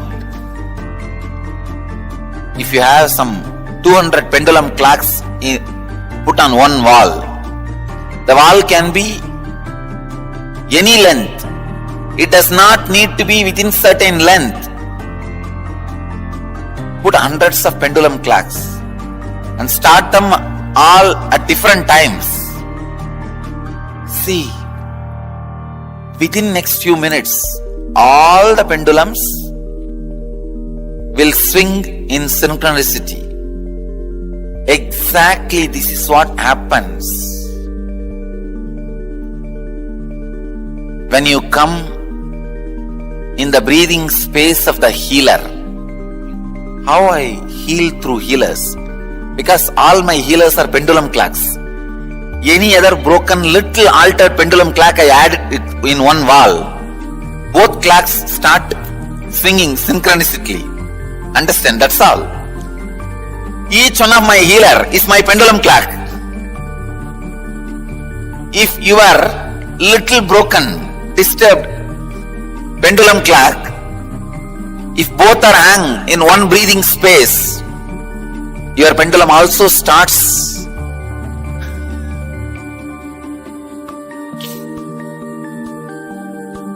vibrating, moving the same tune. And a living practicing healer, please understand, living practicing healer is continuously in entanglement with me. He may be wherever he is. A living practicing healer is continuously in entangled with me. This is what I call physiology of feeling connection.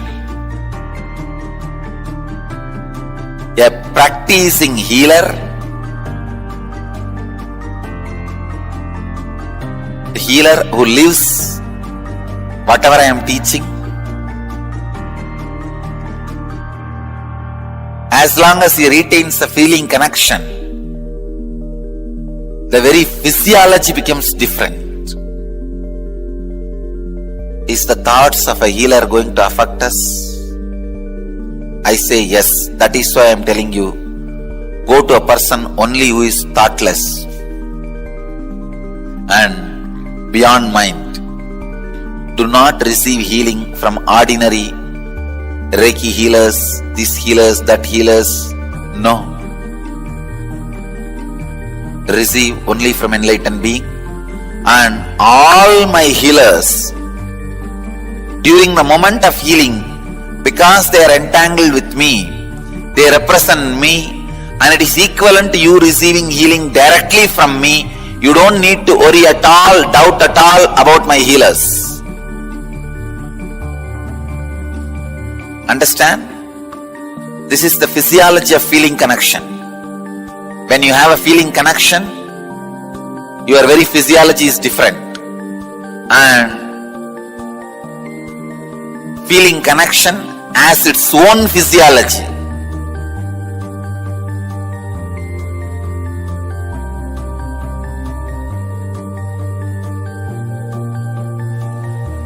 If somebody is swimming in the ocean, you stand and watch. Whatever brain activity is happening in that person's brain, even if you are watching, the same activities are mirrored in your brain, meaning the same kind of electric and neurotic impulses are activated in your brain. Now you know why just by gazing into my eyes, you are in the space of completion. I am swimming in the ocean of consciousness in the space of completion.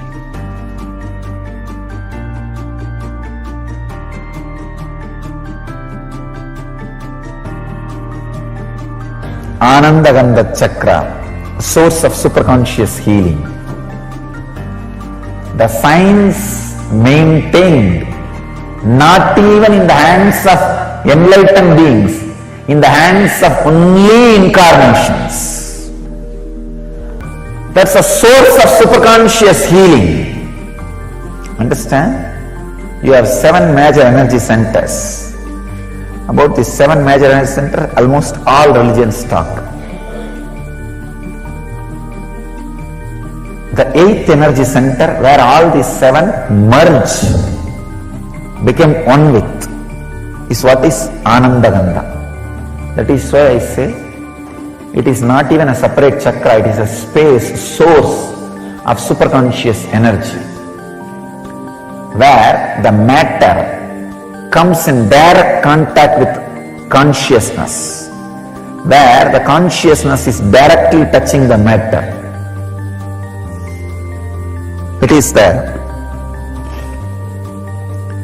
highest happening which can happen to matter, not just physical healing or mental healing, radiating pure consciousness. Understand?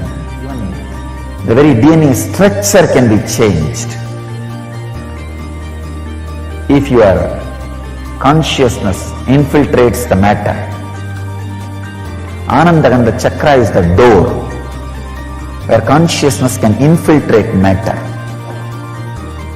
where it can fill you.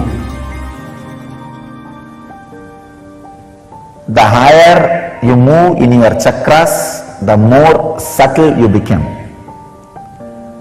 The subtlest possible chakra is Anandagandha Chakra, where you are no more ordinary human and just disappeared into the extraordinary superconsciousness.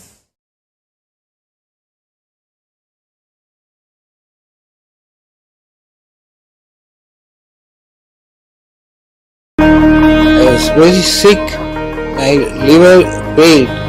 Doctors left the hope. Then Swamiji cured me. He healed me completely from the stage 3 cancer, removing the root cause of the cancer. He was able to heal my eyes and I was able to walk down the stage, regaining my vision on that very same moment. By your very touch at that particular spot, the pain totally disappeared. 23 plus years of my diabetes completely gone. No medicines, nothing. Thank you for that, Swamiji. You made it possible for her to be able to walk again. I saw for the very first time in 10 years colors and vision through my right eye.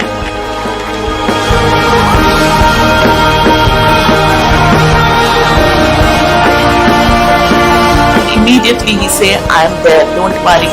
Before this 21 days, I will see that you will walk. And today you can see her, the miracle happening.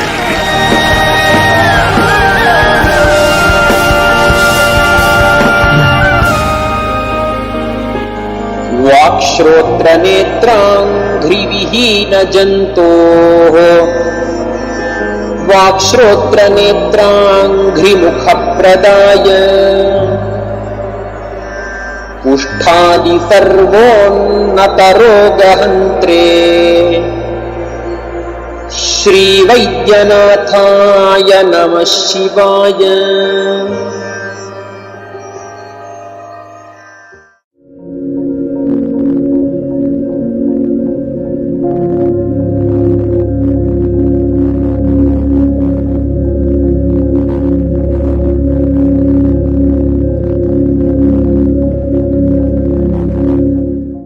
Whatever you think as your strength, like how much cash you have, how much gold you have, how much money you have in the bank, what all properties you have, your secret passwords, passcodes, your strength secrets, you will tell only to your son or your daughter to whom you are going to give your inheritance. Same way, most important powerful secrets Paramashiva has given to his son Muruga, Subramanya, in Agama called Sarvanyanottara. All the powerful secrets the father will tell only to his son. It is too secret. I am going to open that Agama and give all the essence of all those secrets. Secrets of Charyapada lifestyle, secrets of Kriyapada, secrets of Yogapada, and secrets of Jnanapada. I am not only going to teach you, I am going to give you exactly what Paramashiva gave it to Subramanya. Because Paramashiva himself is manifesting through this being now, giving you all exactly what was given to Subramanya. Nothing is required from your side. Just sit like innocent Subramanya, Muruga at the feet of Paramashiva. I assure you, whatever was given to Subramanya, the whole life will be given to you now. Not just words, teachings, not even just experience, life itself. I am talking to each one of you sitting in your room. I will make you all Subramanya.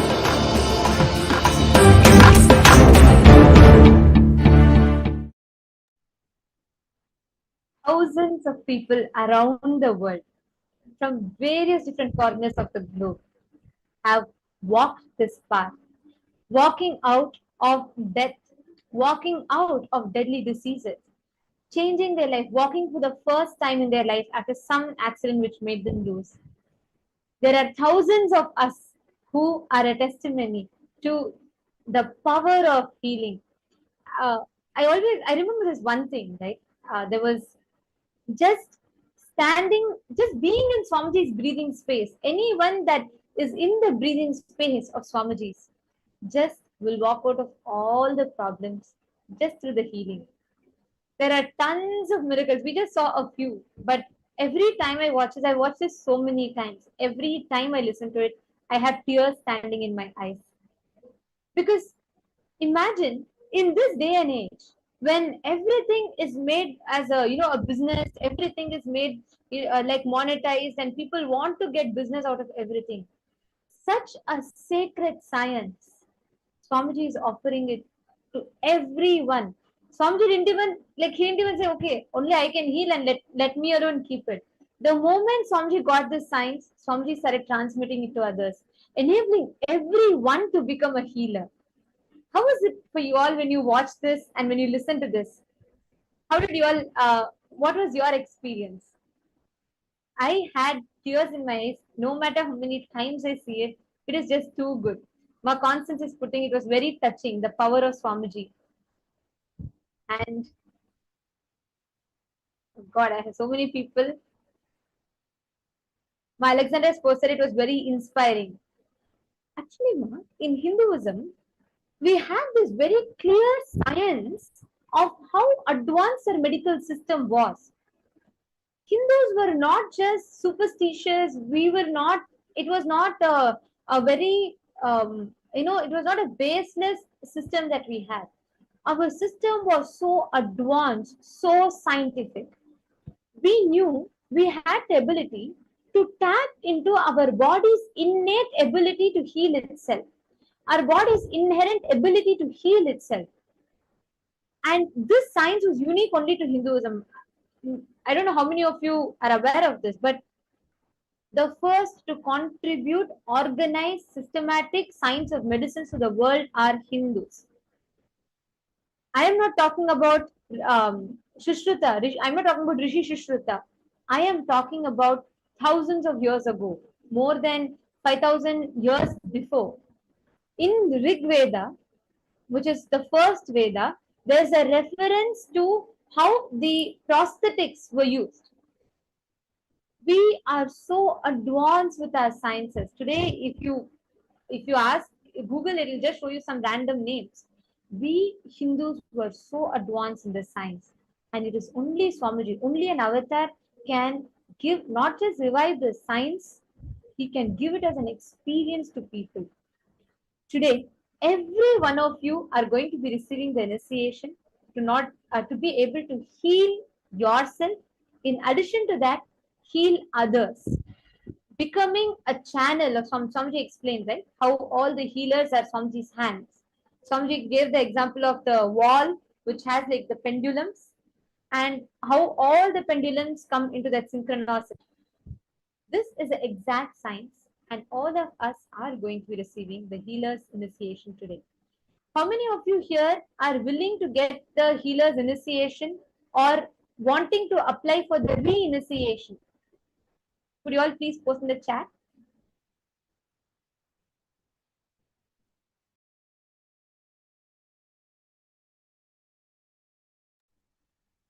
How many of you are willing to get the initiation today?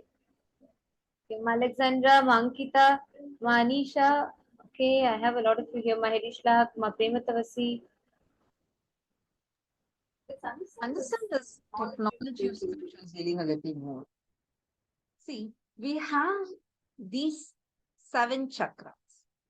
The point where all these 7 chakras meet is called as the Anandagandha chakra. And it is right here below our heart center and above our navel center. This region is called as the Anandagandha region, which is below our heart center and above our navel center. So this Anandagandha region has all the, like, it's literally the source of our very being. It's a point where the energy of all the 7 chakras are sent. The source of Anandagandha, which is the source of the spiritual conscious healing, is the ultimate science towards enlightenment. The science of Anandagandha delivered to planet Earth only when incarnations land in planet Earth. It's not just physical healing or mental healing. It is so deep, such that at very DNA level, it gets altered. We all have subtle energy channels. These are called as nadis. Our body has the Ida Nadi and Pingala Nadi and Sushumna Nadi. In our spine, there are towards the left, it's called as Ida Nadi. Pingala Nadi is towards the right, and the central channel is called as the Sushumna Nadi. And roughly they correspond to sympathetic, parasympathetic, and central nervous system. Since these nadis are running in a curved path, when they cross one another several times, these points of intersection forms strong energy centers. We have 14 minor chakras in our body and 7 major chakras. All of these chakras are the points where all these nadis meet. And the point where most of these 14 chakras meet in each area is these 7 major chakras. That is what we all know as the 7 chakras, right? Starting from Mooladhara, Swadhisthana, Manipuraka, Anahata, and Vishuddhi, Agnya, Sahasrara. Now, all these 7 chakras that we have, where they intersect, that is called as the Anandagandha chakra. Chakras are subtle energy powerhouses, which are responsible for spinning and drawing the universal life force, prana. And that draws this energy into the body. It also acts more like a battery to store this energy and distribute it to the surrounding areas of our body. During the healer's initiation, Swamiji awakens our Anandagandha chakra, and literally Swamiji gives his own energy, bio energy, into us. In healer's initiation, we have two levels. One is healing yourself and then healing yourself and others. For the second one, where you can heal yourself as well as others, there are some lifestyle changes required. For healing yourself, there is no lifestyle changes required. But definitely, if you want to have the power to heal yourself as well as others, you will have some lifestyle changes, which is what we are going to be taking you through this session. So today, we all are going to be receiving the Nithyananda Spiritual Healers Initiation. It is not equivalent to Reiki healing, crystal healing. Like this, there are many other healing techniques. It is not equivalent to any of that. It is pure cosmic energy healing. Cosmic energy is intelligence. This is different from the energy that we know, like electrical energy, etc. The electrical energy and all, you have that, like it can harm you. See, electrical energy is such that it has no intelligence, right? You could have been using electricity for the last 30 years. If you do one small mistake, it is going to short circuit you. Cosmic energy is with intelligence. It's different from any other energy that we generally. In the Nithyananda Spiritual Healing Initiation, you are initiated by Swamiji, Supreme Pontiff of Hinduism, Bhagavan Nithyananda Paramashivam, to become a channel for the same divine cosmic energy that Swamiji embodies. And that energy would flow through you and reach the person whom you are healing. And this, when the energy is passing through and overflows from the healer, the recipient receives it. And this removes any sorts of stress or any kind of physical disease, mental disease. See, diseases are nothing but energy blockages that we have. This healing will be giving you tremendous powerfulness. You will see how very, very, very powerfully the healer's initiation will work on you.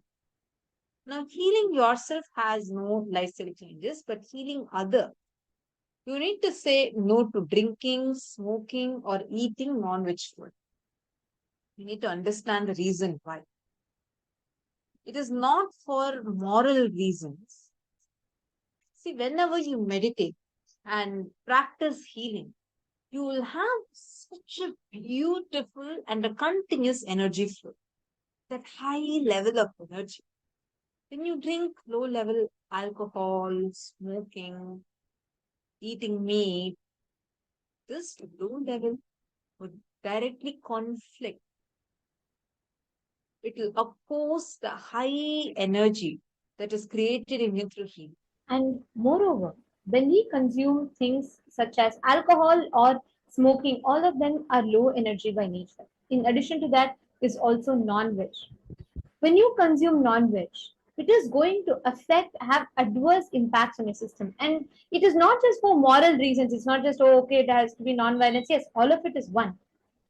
But beyond the moral reasons, scientifically, our body, when you intake the animal meat inside you, imagine if you are eating, let's say, a chicken, when you are killing the chicken, what happens to the chicken? It is not going to say, oh, my dear son, come on, kill me, take all my food, eat, become nutritious. No, it is going to suffer.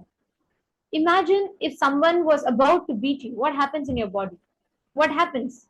Our fight or flight hormone gets released, triggered, right? Our whole physiology goes through a certain change. Let's say you're almost like, driving your car and suddenly for a moment you slip, you're almost about to hit and you brake. Just for that few moments, you have, like, your hormones are high, you go through so much of stress, intense fear, your whole physiologically, your body goes through a lot of changes. How many of you are catching it? Yes? Whenever we go through fear, have you all noticed our body goes through a lot of changes, correct?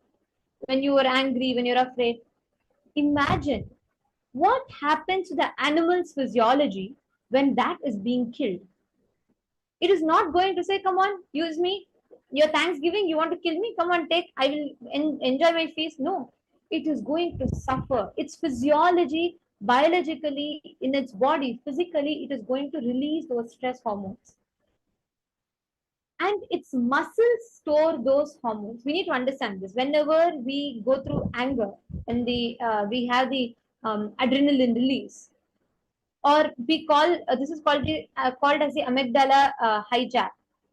And what happens through that is your whole nervous system responds to it. Same happens in the animal body. Their whole nervous system responds to it, and that stress, anxiety, all of these are stored in the muscles. When you eat, then that same hormone, the hormonal disturbance, is transmitted inside of you. Scientifically, studies have established that the people who tend to eat non-veg tend to be more aggressive, more lazy, and more dull in their lives, because this non-veg has adverse impacts on the body. I'm not just talking about the physically, the impacts that it has because of the fat or anything. No, I am talking about the physiological part, how it impacts the system. So for scientific reasons itself, human body is not adapted for eating non-veg. As time has evolved, human body has evolved, our changes, our body has become more sensitive, and we are not made to eat non-veg. We are not, our body is not, will not be able to adapt itself to be able to eat non-veg. So even for scientific reasons, these consuming these causes only adverse impacts on your body. So with this understanding, don't take it as a do not take it as a moral, do not take it as a rule. Understand, have the right context, and come to the decision. Some people tell all discipline should happen with understanding. Nothing should be practiced as a rule. Everything should be done by understanding and internalize. Now, we'll take you through a quick few guidelines which are mandatory for every healer to follow. The first thing, never refuse healing for another person. No matter who, no matter of their religious beliefs, no matter of their your opinions about them, anyone need of it. Be they people, animals, plants, or even inanimate objects. You may be wondering, what inanimate objects? Yes. Whether it is your laptop which is not working, everything, you should never refuse healing. Any personal conflict or difference in ideology with a person should not come in the way of you providing the healing service to that person.